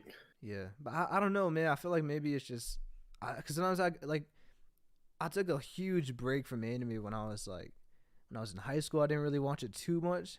I'll say middle school actually was when I stopped completely, and then when I started getting back into it, it's like when I first watched Jujutsu Kaisen, it was like the best show ever, bro. I was like just so excited for every episode, and it's like I think when I take a break, then when I come back, it's like I'm excited again. But I feel like I got burned out. Yeah, I feel like when you watching, a lot of people watch shows just like to say, I watched all these shows, and they just like want to seem like a critic. That fucks you up. It's the same thing with music to me, though. I feel like with anything, really. If you're not doing something like to enjoy it, then it just burns you out, bro. Yeah, I agree. Gaming, too. People just buy then they got to be on top of every game, play games. It's overwhelming, yeah. Because even with gaming, I took a break from that, too. Like, I'll go through, like, moments, you know what I'm saying? Like a month. Or like when a certain game that I want, I'll just play it for that week. But then I'll take a long time off because I don't know, bro. It's just like there's too much stuff to consume and like too much content now. It's like you YouTube got videos, like everything, bro. Yeah. There's no downtime. Like videos, anime, gaming, Music. music. It's just flooded, man. Women. All right, Mr. Sherrod. But yeah, Constant man, distractions. Constant distractions. for sure, for sure. I'm a I blitzed through Spider-Man so quick, but I gotta beat Baldur's. I gotta play Baldur's Gate. Make it. I gotta start. I'm on Act 2 at the beginning of Act 2. For anybody in the chat who's played Baldur's Gate, just read One Piece for the ninth time. Yeah, hey, all the time I spend rewatching like random scenes from One Piece. I rewatched the Rayleigh and Roger scene so much where he's like, "I'm not gonna die." I probably watched that scene enough to where it can match up to a full other show. Like, I don't know. I spent too much time on just watching stuff from One Piece, man. But I wouldn't. Wait, that shit is crazy, man. If I do read a Oda manga, cook. it'll probably be Slam Dunk right now. Cause I have it, but I gotta read it. Oh, you got it like in person? Yeah, I got the whole thing because Or's like he's a huge fan and stuff, and he put me onto it, and I was like, you know what, we'll just because we were when we were first building everything out and like looking for stuff to put in the background, but I told him like once we got everything, I'm like we gotta make sure because I don't want to just keep purchasing stuff, you know what I'm saying? So like we just got the ones that we really want. Gotcha, Slam gotcha. Dunk, Dragon Ball, I think Naruto, and One Piece, and Berserk. Yeah. I feel like when I think about Slam Dunk, I'd be thinking about Great Teacher Onizuka. I feel like it's like the same the era of shows. And I need to watch that and finish that. Yeah, and I already love basketball, so it's like it's easy. Like I really because I read the first 2 volumes and I was like, it's already good. Vinland Saga is peak Brandon King for sure. No doubt about it. These first 2 seasons were great. Yeah, nah, that's one of my favorite anime. Yeah. I need to read it. The I don't manga's know why good I'm too. guessing. What else? Another one. I'm trying to think, bro. One Punch Man, I think is a good one too. That's something JJ can talk about. I feel like JJ would like it. Yeah, he's watched it. I watched the first season. I watched the first 2 seasons. Actually, I ain't never read any of. I probably read a little bit in the beginning, but yeah, that I mean, like you just come across some of those panels, and that mess grabs you. When I be just scrolling, Yeah. that may be one I want to check out. But I would love that second season of the anime turned me off so much. They never came back with a third, did they?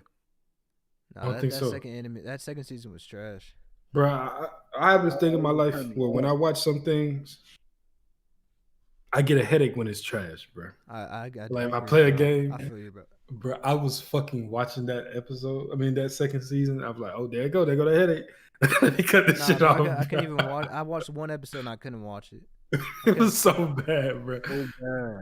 Like, how do you bad. fumble? Like, it's the Netflix anime, bro. Switching studios and shit. Stop doing that, bro. Yeah, for real.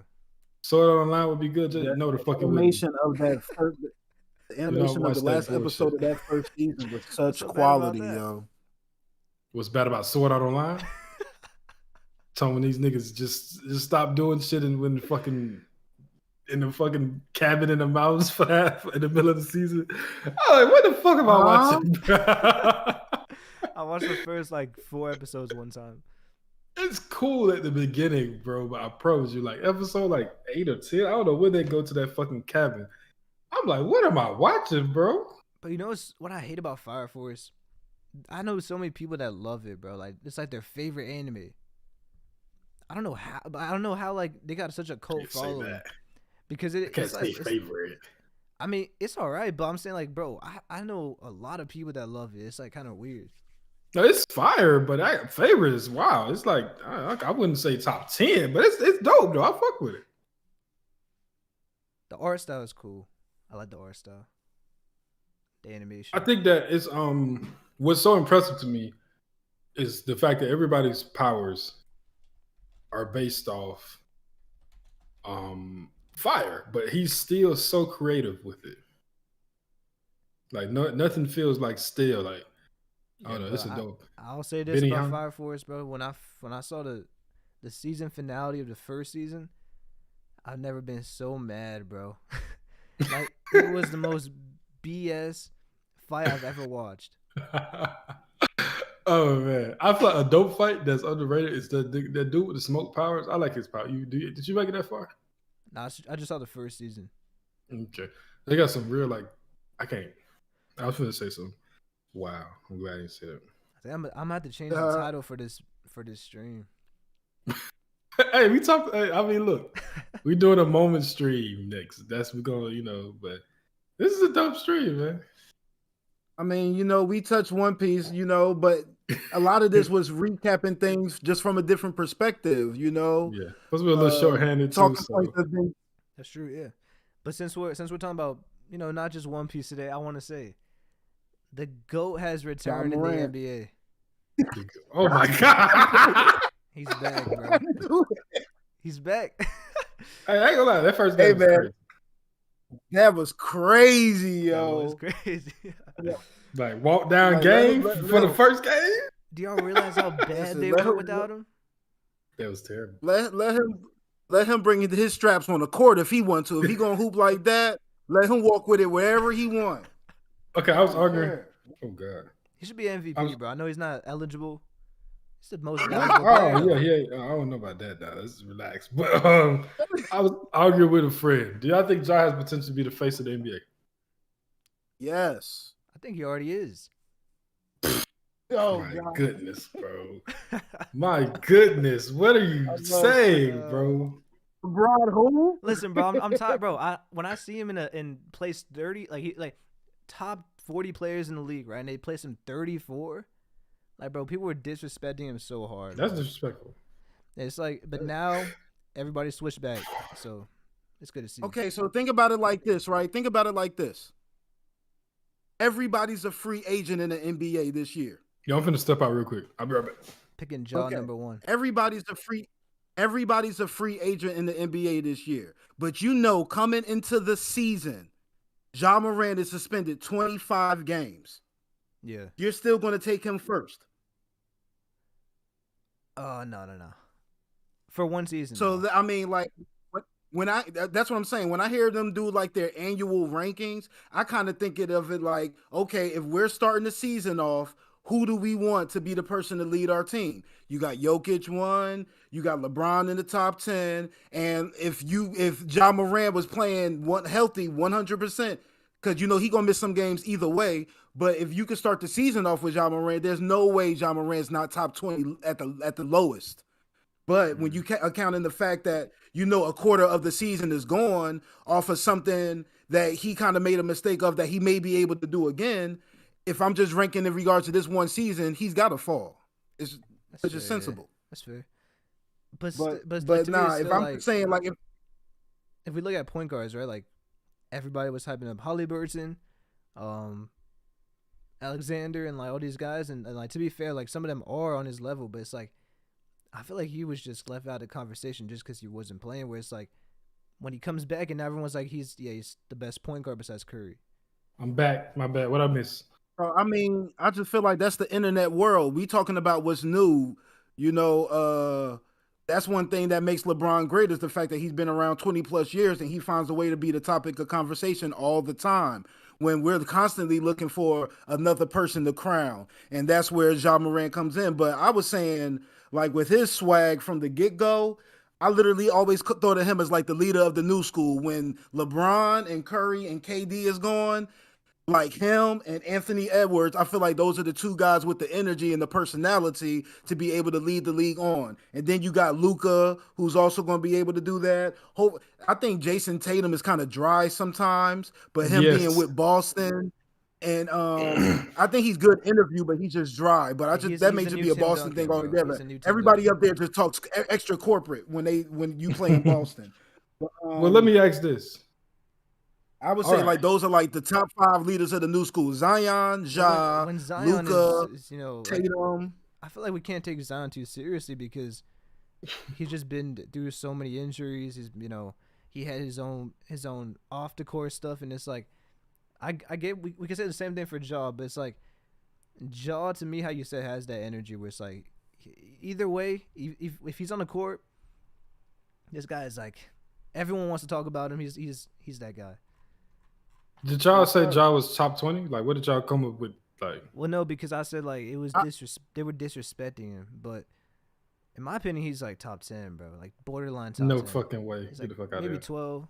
Well, I was saying the 34 is off the fact that if you had to start a season just naming players that you want to start it with, but you know off the rip, Ja Morant is going to be suspended 25 games, then yeah, you could probably find 30 people to take ahead of him. You know, that was I my thought understand process. that. But even still, But let's if say you're, fully healthy, is he a top 10 player? No, he's not.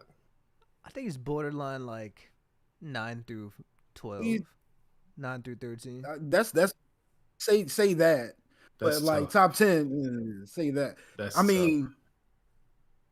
you got LeBron, KD, Steph, I'll take Ja over Giannis, Luka. What did you just say, brother? LeBron. Listen, bro. If we no, hold on. I'll say like we just saw for this without year.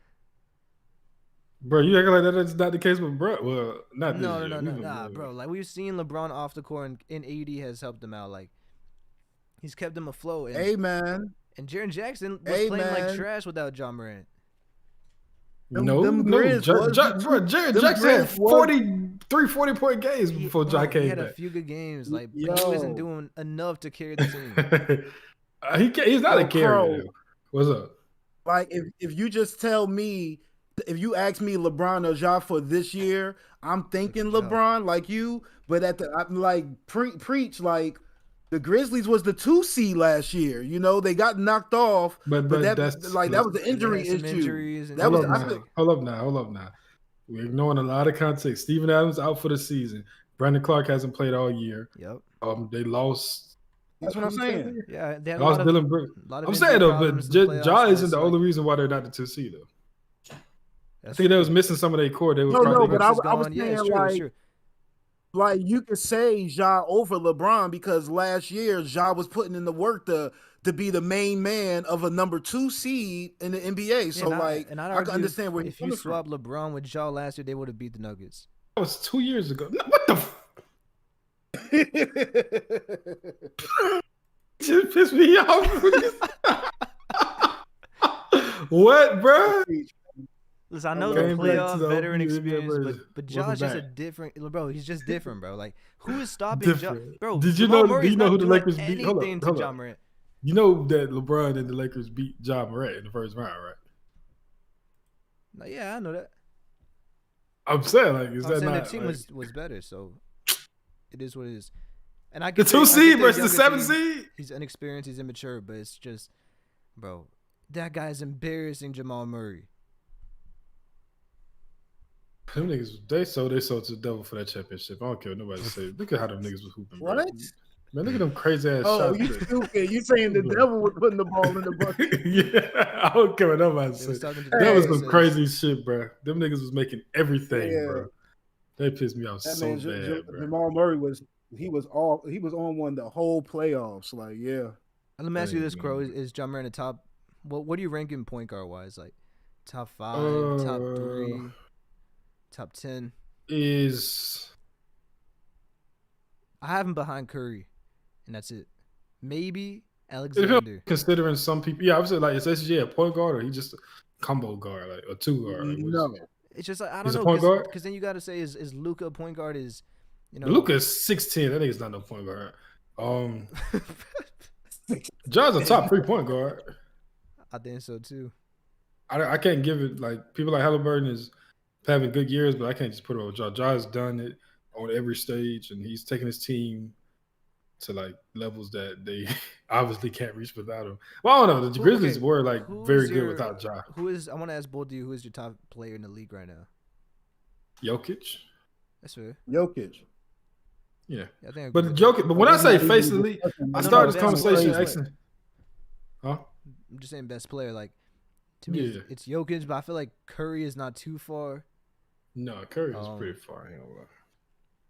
Yeah, I'm cool. I think there's Jokic, there's Giannis, there's begrudgingly I will say Embiid in the regular season. Yes, in the regular season, in the That's where regular we at. In season. December. Relax. Yeah. December. Okay. I mean, that's fine, I, but I'm taking Jimmy Butler over getting beat in the playoffs. I appreciate you, Mega T. You killing beer pong right now. Hey, good luck, man. Big $5 for What Mega the heck T. that The 10? goat. What the 10 for? Hmm? You got the balloon with the Oh, 10. that's a 10 next super. to- That's a 10 super chat. That's dope. Oh wow! That's Dang, big Mega. man. MVP T, man. Fuck it. Jeez.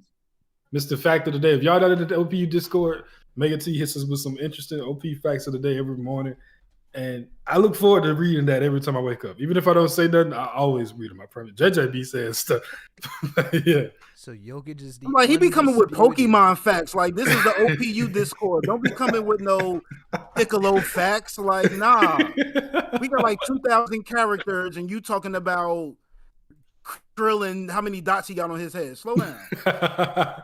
Yeah, Jokic number one. What about Giannis this? two. Curry, they said, or Shaq said that he is the best player of all time. Curry, Shaq is not a smart person. Shaq But this is I just gotta keep enjoys it his real. voice. Yeah. Shaq enjoys his voice. I think you know what's Good. funny. I feel like Shaq, like he sees Curry as the complete opposite. Like he's so good at everything he can't do. So it's like in his mind, he just thinks Yes, Curry is sir. the best player by far. But it makes sense. It's just so funny the way he thinks. Like I look at Shaq the same way I look at what Gilbert Arenas when it comes to basketball takes. Just stop talking. I mean, It's you not were that good bad. at playing basket. No, he's so you Shaq think there's is even bad, like a bro. conversation of Curry like top 5, top 3. Like Curry is a top 7 player. But it's in the same way what I was finna say with the current best players, right? he changed the Giannis- game by far though. Like, I feel like we have to give him credit for that at least because like there was no like teams started playing so different when Curry started going crazy. Here's my gripe with that. I don't like it. It's just Curry it is what it Curry is. gets all the credit for changing the league, but I feel like Harden is also a big part of that 3-point revolution. But LeBron gets no credit. Let's go. No, LeBron gets no credit for the small ball and the way that free agency is conducted these days. I feel like LeBron gets no credit for that. Changing the league as Changed well. the league, yeah, but I don't think he changed the game. It's like a different thing. Small ball, positionless basketball, that's LeBron, bro. It's not LeBron, bro. What team was doing that before Miami? A lot of teams The were way doing that that- before Miami. The Suns. Who? No, The that's not. Spurs. They weren't playing Bulls. positionless basketball. That wasn't Bulls, positionless yeah. basketball, bro. No. No, The it was, bro. Bulls. The Spurs. Switching 1 through 5, positionless small ball. No, niggas was The not playing like Suns, that. bro. Like I think Sean Mayer was playing center some games out there. Was Stoudemire hurt? He might have been, but Probably. it's still one game. So. Come on, that's an Probably. all-star center on the team, bro. I feel like Miami came in and built the team with the intention of playing small ball and switching 1 through 5 and everything. No team had been built with that intention. Like positionless hoops, like there's no point guard out here. We're just gonna run sets. Nobody did it before Miami. That's At fair, least but in that to that. It's also because they had to, because Mark Chalmers couldn't do Which anything besides play Bulls? defense. The Jordan Bulls. How was they positionless? No, nobody set up the offense was the offense, and you got people where Yeah. they needed to be, but there wasn't no particular. Ron Harper wasn't the point guard. Yeah, because when like he was Dennis he was Rodman is the guarding Shaq, it's like extra perimeter guy. What's up? Daggone Yeah. BJ Armstrong wasn't the guy who set up the offense for the Bulls. He was just a shooter out there to spread the court out for everybody else. yeah, but I see what Crow's saying. though, 'cause Pippen was they Pippen did do ran it. more point than everybody else, just like Jordan. I mean LeBron. Pippen Curry. ran point more likely Look. than everybody else. But I did. had bigs like Oak and shit. You know, they were like big men. Like I see what fuck, Crow's what that saying though, nigga because was- they did And do Chris it. Bosh and Udonis Haslam were bigs I too. say no big. Bosh is not no Bro, big. Udonis bro. Haslam's like 6'6". 5'6". Udonis Haslam's like He's 6'9". like 6'6". That's a center. Wait, how tall is he? Just like Draymond's a center. Like if Yeah, but if that's you, first close. of all, if you got LeBron on your team, you got the strongest dude on the court. He ain't a center. That's the but he the point. strongest dude. That's why they could do that because of LeBron. But who really does that, right? Like I guess the Warriors did it, but it's a little No, bit these different, right? days, who Because does it? Nobody, bro. Niggas do not have big men like that no more, bro. That's just because they, Like, bro. It's like LeBron three. is an It's like 3 anomaly. real centers He's in a the big physical in the But league. anomaly. look, I don't give credit to LeBron because there wasn't any good centers in 2013. It's like you kind of just had to. Like What, bro? Dwight Howard, Mark Gasol. Howard and Marcus All. Uh, That's it. wait. Let me go look. No, Boogie. bro, that's it. Like, Oh, Boogie, AD. Come on, bro. AD was not a center at that time. Man, you 7 foot tall. Your ass is center. Fuck It's- that. AD never wants AD to was be a rookie in 20. I would care what he don't. He was a rookie in 2011. AD got drafted 11, right? Boogie was then. Who was it? Boogie was a rookie. No, Boogie was not a rookie. I think Boogie was 2010. Noah. Y'all forget Noah. He was all right. Like he's not like a. I'm just saying these are good centers. DeAndre Jordan was a center. He's not a good basketball player, but he was a good center though. I mean, they're not bad, but I'm just saying like there was a steep decline of center quality, right? So it's like Because people stopped wanting centers. They wanted to play. This is the NBA right now. It's 3 positions: a combo guard, a wing that can either be like a Kawhi, LeBron is ball in hand player, or a 3-and-D wing, and no true centers for real. But just like, you know what I'm saying, the Jokic's and the Giannis of the world, they just do random shit. There's no positions anymore in basketball. I feel that true, started with but I Miami. would give that credit more to KD and Dirk. What? Well, I mean, bro, like they're 7 feet tall and they're playing like guards. No, being able to score don't mean you play like a guard. Okay. Nah, they got handles, right? Dirk They're was not just scoring out there on, just like everybody, bro. It's like Dirk just handles. yeah, I mean, he yeah, could. Yeah. I can't say he just had. He was not No, trash, Okay, but he did for a big guy He though. was Like posting up. yeah, he was fade away I'm saying, one like leg. young Dirk, like not No. old Dirk, but like early 2000s. Man, definitely has some I handles. can't say he handles. He could dribble, but Yeah, handles. a good first step. Yeah, he I'm can just saying protect the for ball. that time, right? Because now it's like everyone has Musically handles. informed. For that time, he was like a bit advanced of his time. I can see it. I guess. I don't know. Fuck. Either Andre way, Blatch know. was a big for him. even Iguodala said it though himself, and before y'all say I'm just repeating something Iguodala said. I got a tweet from 2 years ago saying I feel like LeBron's in the Miami Heat started that spark. Do we see Lou Finesse chapter? Yes. Started that spark. One Piece is like the footnote now, but LeBron and the Heat started that spark for position this ball. And then Iguodala came on that JJ Redick podcast this year and said it too. I was like, look at me, I know ball, bro. There's definitely something to it, but yeah, I feel like Curry had more impact. Bob before Moran that for change, though. MVP. Like, cause like now it's like pure shooting, bro. It's like threes. Every team wants to shoot threes. No, But at the they same trash. vein, Harden and the Rockets was like the idea of this 3-point revolution. Like that was like But they did after Curry was already winning, right? Like he already won the ring. no. No, sir. Harden went to the Rockets. Harden was like 2012. Yeah, like 20 13, 12. Yeah. They won that. It was good 12. yet, Yeah. though. Like it's like they tried to do it, but once they saw Curry had the blueprint, then they kind of adjusted. I think that Curry with the 3-point That's when Mark Jackson was like kind of holding them back. Yeah, And then that's when Steve Kerr came in 2015 and was like, yo, just pop off. And because I think that's what really took him to the next level once I think I that agree. Yeah, Steve Kerr, he had a big influence. I think that the NBA was. I mean, I was looking at the stats. The NBA was already trending more like every team was taking more threes every year. Now there was a spike That's true. in like 14 or whatever, but the NBA was already. That's true. Yeah. What can I say? Adjusting to like that Eurocentric type of that European style of offense with more shooting and like more skill involved. But then why don't we give it to the Spurs, bro? Because the Spurs, like, I feel like the No, they Spurs didn't want implemented shooting so like many that, different players from like They Europeans. did though. I agree. Hey, AD just went crazy on But I guess that Jokic. makes sense because I mean, the Gobert, Spurs by and the the way. Heat were like two dynasties at that time, so it makes sense. man, 2014, 2015, Spurs, Warriors. That was some pretty basketball them 2 years, man. Yeah, I miss them type of hoops.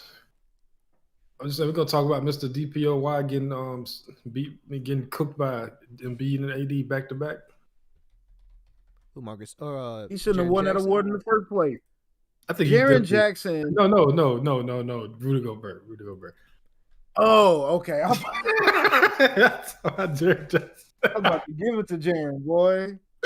Like every time I see that man play, he got 4 fouls in the first half. I'm like, how is he defensive player He's like of a the year? wrecking ball. Does He's it feel literally a like wrecking ball. Gobert now has more like he's changing his game, like he's more offensive now and he's less defensive? No. Fuck no. They're No? giving him the Still- green light in mini. He still can't put. If you give him the ball and tell him to think, then you're not getting anything positive out of that situation.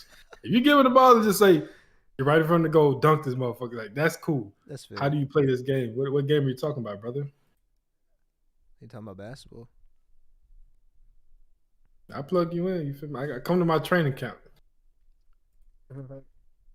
Yeah, watch the Minnesota boys, man. I'm telling you, you talking about MVP, Anthony Edwards for MVP. No, he's not the best player on this team, bro. Come on, bro. Who the best player? Mike Conley? I'm just saying, there's an argument here. Is there an No, it's not. All right, I'm gonna read y'all some stats. Oh my bro, it's always stats. Lord. I'm just saying, Always the number. The entire league said last year that he was one of the most difficult players to guard. He is tough. He's a great player. I'm just saying, like the Wolves are a great team, though. Like it's the same team as last year. No, he's not. so much better. A lot of role players. He's grown as a player too. But also last year, Cat was hurt for half the season too, so that was a big factor in why. Yeah, but they still lost to the Lakers, right? So like, I feel like no, we didn't play them in the playoffs. Oh, no, yeah, Jaden McDaniel broke his hand and Gobert. But who was going crazy, bro? Edwards was going crazy. Edwards played like trash versus us. Against who was it that he went off against the Nuggets? Yeah, one good game against the Nuggets. Nah, he was going crazy, bro. He had a bro. clutch No, shot. that nigga had one good game because they was it generous people that they win in 6. I don't remember. I just remember he had a good game. He had that one good game and they won. But other than that, he was just average. You know, I'm not hating on Ant. You feel me? Ant tough. Ant right now averaging 24. You think Carney is the best player on that team? No, he's not the best player. But I mean, their stats. Ant 25, 6 and 5. 45% from the field. Cat 22, 10. Hold on, what the fuck is that? Oh, it's 3-point. Damn, I think he's shooting 42% from 3. Is he actually the best 3-point shooting big man of all time? 3-point shooting, yeah, but not shooting overall. I think shooting is more than just 3-point shooting to me. I think creation and all that is a factor. That's why I go with Dirk personally. Yeah, but shooting 89% from free throw is also crazy, bro. Dirk shot. Didn't Dirk have like a 50-40-90 season, bro? No, Dirk is different, but and I feel like Cat felt like he got like an extra elbow in his arm. That's why I don't like watching him play basketball. Because I think that Dirk can hit more difficult shots. And that's correct. More shots for him. Yeah, I agree. Yeah. And I feel that's a bigger deal than just hitting open threes to me. So I agree. That's why I take Dirk. Chad, we alienating y'all. I mean, ain't nobody left for real. So man, they with it. What you talking, man? Chad, who is the top 5 players? The NBA segment is a part of OPU. What you mean? It's been a while, really, since we really after the NBA back. So I'm gonna ask y'all this. I was talking with my friends the other day, Carl, and they're from Boston. So obviously, this was a one-sided combo. But I want to ask y'all. Oh Lord. Right now. Leave Jaylen Brown alone. Nothing about JB. No. Okay. Right now, you're starting a franchise. Who are you picking for your cornerstone? Jason Tatum or Ja Morant? I think Ja, for me, but I might be biased. I think Jason Tatum is probably better, but I feel like Ja has more potential to win a championship. I pick Ja. What about you, JJ? I'm going with Tatum. I say this. I think that right now Tatum is better. It's not by far either. I mean, it's not like, he's just miles more accomplished either. I mean, he's been to the finals, sure, but look at that performance. But anyway, I think that Tatum is I feel like Ja is a much more dynamic player than Jason Tatum. He's a true superstar. And I think that Tatum just lets the defense off too easy with them shot chucking. Like he's a 6'9" fucking star. I mean, you're a 6'9" 3-level scorer. You shouldn't be chucking up 6 threes a game, just early shot clock three. I feel like he lets the team off. Defense off so easy. And I think that while he might have a explosive game every now and then, Tatum doesn't know how to get easy buckets. So like if he's not like hitting crazy shots and shit, then he can kind of be like his numbers look good, but he won't impact the game the way I feel that Ja impacts the game consistently. especially in the playoffs. We saw what Ja was doing to the Warriors, bro. What was that, year 3? Yeah. Like, if Ja didn't get hurt, we might be having a different conversation, right? It would have been Grizzlies versus, to be like, come fair, on, like man. Curry is That's not a that's great literally it to defender, me. You said Curry's not a what? not a I reliable mean, he wasn't defender. guarding. He wasn't guarding Ja though. They definitely had like Damn, Gary what Payton, Poole? I think like yeah, probably Gary Payton or maybe Clay, but Wig too.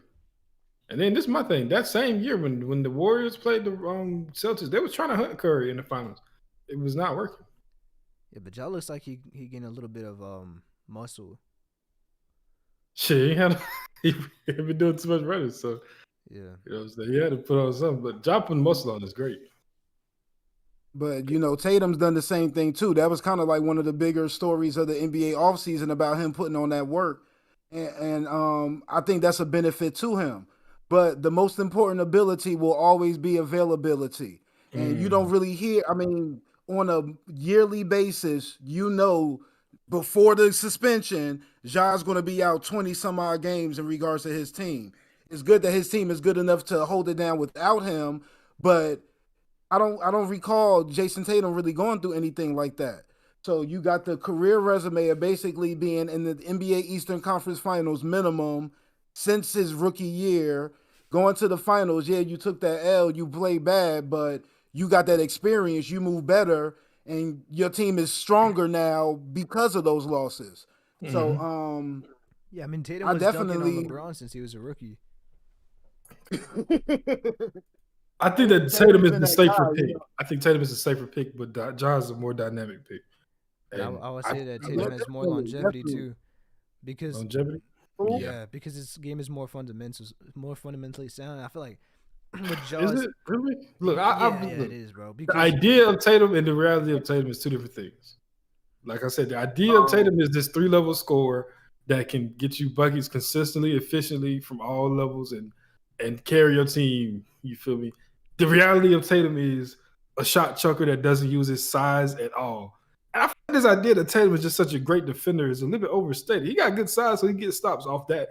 But he's not. He's a good defender, but well, ever I since he don't think he's locked up the KD, defender it's everybody like thinks now he everyone is. thinks he's the best defender in the league. But The NBA put them fucking like narratives. Like once you get labeled a good defender or a bad defender, it's just stuck with you, no matter what you do. I just feel like Ja relies too much on his athleticism, and until he develops more of a shot, more of like, I mean, he has the passing down, but it's like there's other things involved that I feel like because when he runs in that fast, I don't think he could do that for his whole career.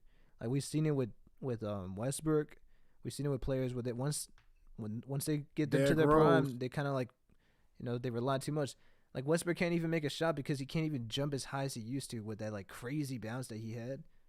I don't know. That's just the way I see it, but I think if we're like primes, I think once Ja gets into his prime, it's over, bro. Like 2 years Ja, from I now, think a Ja year or is two from peak. now.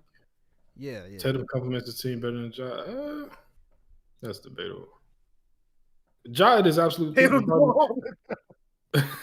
he'll probably be a better player than Tatum, but Tatum will be consistently a better player. I think it's like a D Rose and Paul George situation.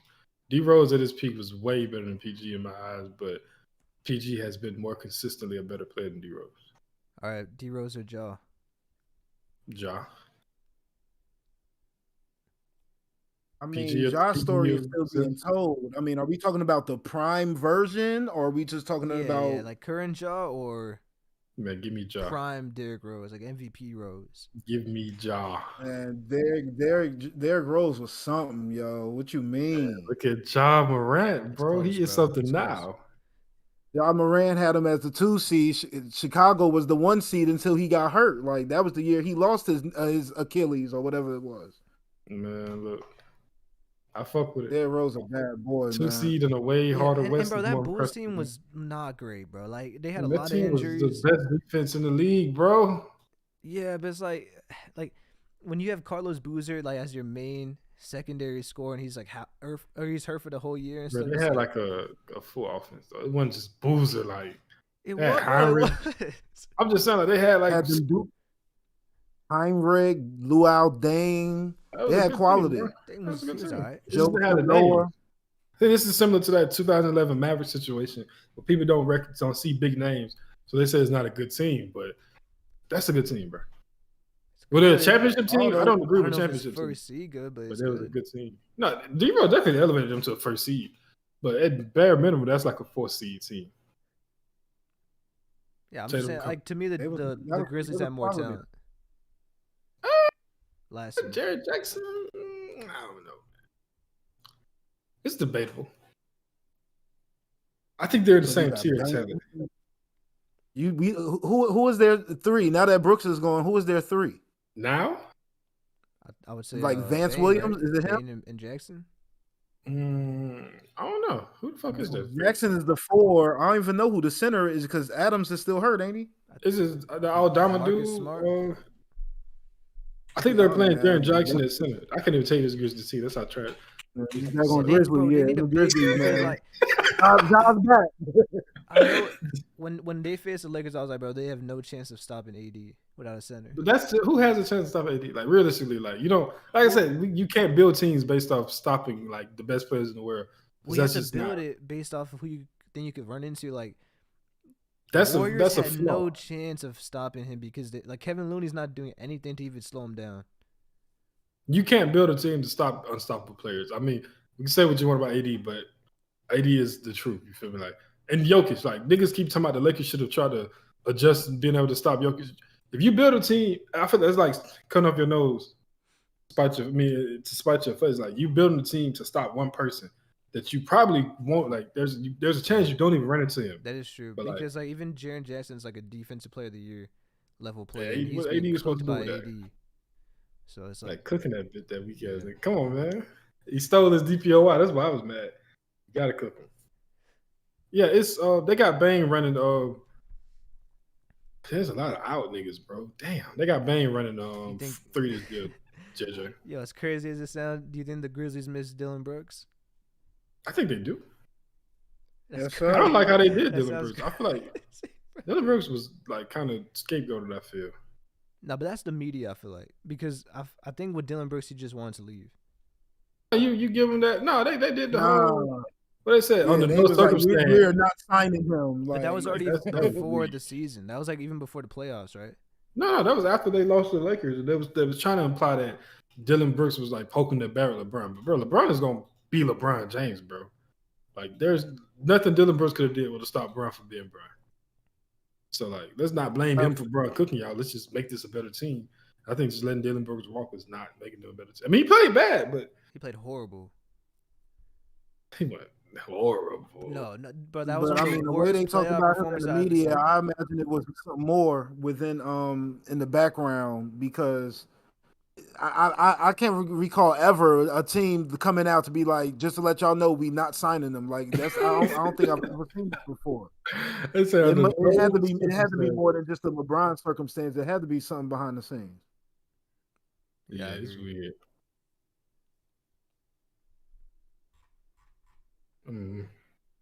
It's my team, man. Like and subscribe. Chat. What's your team? Look, JJ, what's your team? He playing safe. He's trying to be safe and not picking a team. I mean, if I had to pick a team, man, my story's long. But if I had to pick a team, I'll just run with my home team. I'll just pick the Hawks, man. There know what's up the Lakers, man. The Lakers. Yes, he is. Trae Young, the most underrated player in the NBA. He's the most disrespected. Is he better than Halliburton? Yeah, to me. I think it's close for sure, but I don't know if it's close.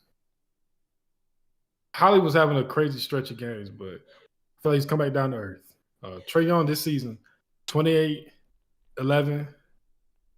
Like he's consistently a top 3 playmaker. Yeah, but he's also giving you 25 plus points too. Halliburton, he's not like the best defender, but he's definitely better than Trae Young. No, he's not. Trae Young defense has actually improved a lot. You think so? See what I said? When niggas get them labels, I'm not saying Trae is locked down, but he's not like he's great at playing. He knows to play to his strengths defensively. I'm Lil. I'm finna play these passing lanes. I'm gonna pick your pocket when I can. I'm not finna just body you up and guard you. You know, it's not gonna happen. I'm not finna do that. But I'm gonna play to my strength. Halliburton, on the other hand, I don't see any true effort on defense from Halliburton.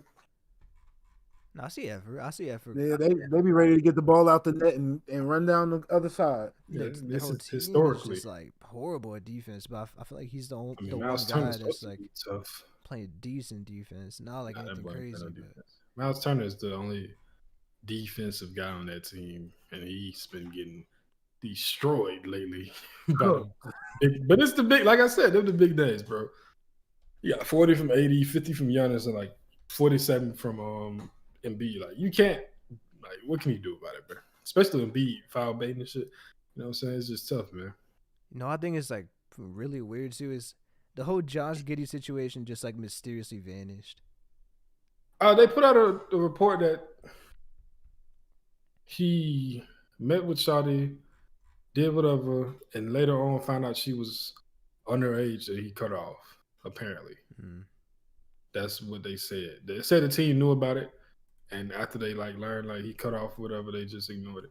I feel like that you should put out an official statement for something like that, especially something that did as many rounds as that did. Yeah, But I don't know. I don't know. I feel like it's also as in that position, you just gotta work a little harder at asking somebody how old they is. It's not that hard to figure out how old somebody is. To me personally, but I mean, some they be lying. So I don't know, man. I don't know.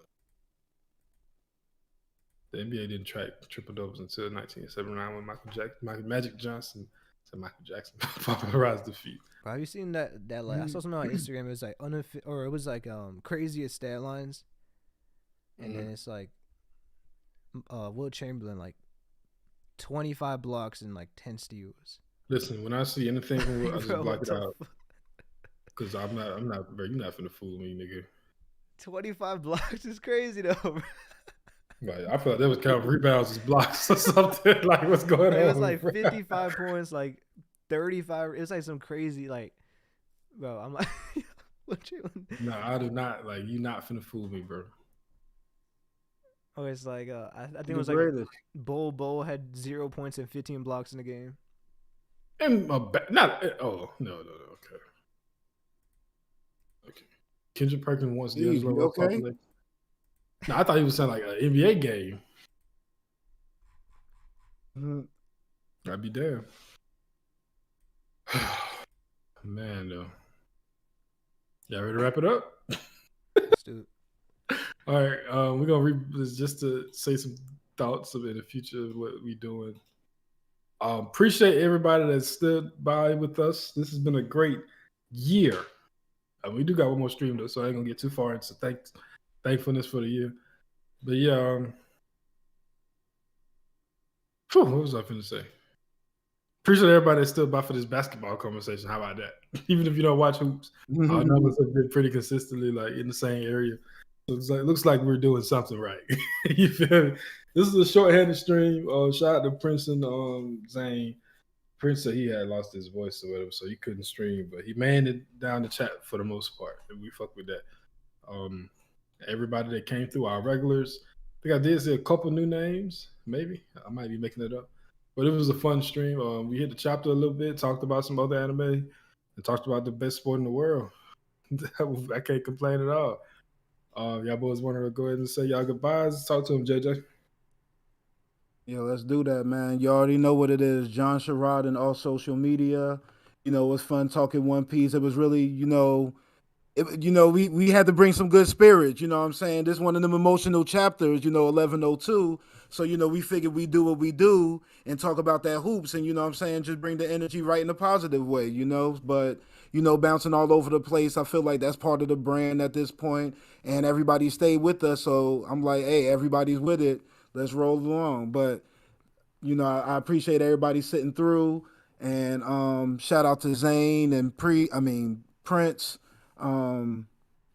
We always want to have you guys whenever we can, but circumstances don't allow it all the time. So it's nice to rock it with Crow and Preach. So we gonna make sure we close out 2023 the right way next week. OPU, we do what we do. We see you then. Yes, sir. Yes, sir. Yes, sir. Talk to him, Preach. Yeah, I guess we're good. So we're doing or just like recapping moments from the year. Anime, We got manga. a chapter though, so Oh, do we have a chapter next week? yeah. So at the same time, like I don't know. Oh yeah, We'll if figure the something chapter out. come beforehand, we can rock with that. Yeah, If it's we a can figure short, it out. if it's short like this conversation, we could do both. But Yeah. Okay, that works. yeah, man, I can't wait to see you guys next week. And it was a great stream. For Um, sure, for sure, for sure. yeah, make sure you subscribe, like the video as well, and share it as much as possible. And I got a few things I'm working on. I got a theory video on Dragon, on his devil fruit, and a few other things I want to talk about with Dragon. And I got some other videos coming out. I want to start working on my Wano review. I already started editing that process. On Act One right now, but I think I'm gonna take all of January to finish that because it's been a long time that I should have been already finished it. But I finally got the whole script is done. So yeah, I'll be working on that, and you might not see me post that much this month or the next 2 months, but when we do come back, it's gonna be a lot of videos. So I'm excited. Yes, sir. Yes, sir. Y'all can follow me. Damn, what the fuck?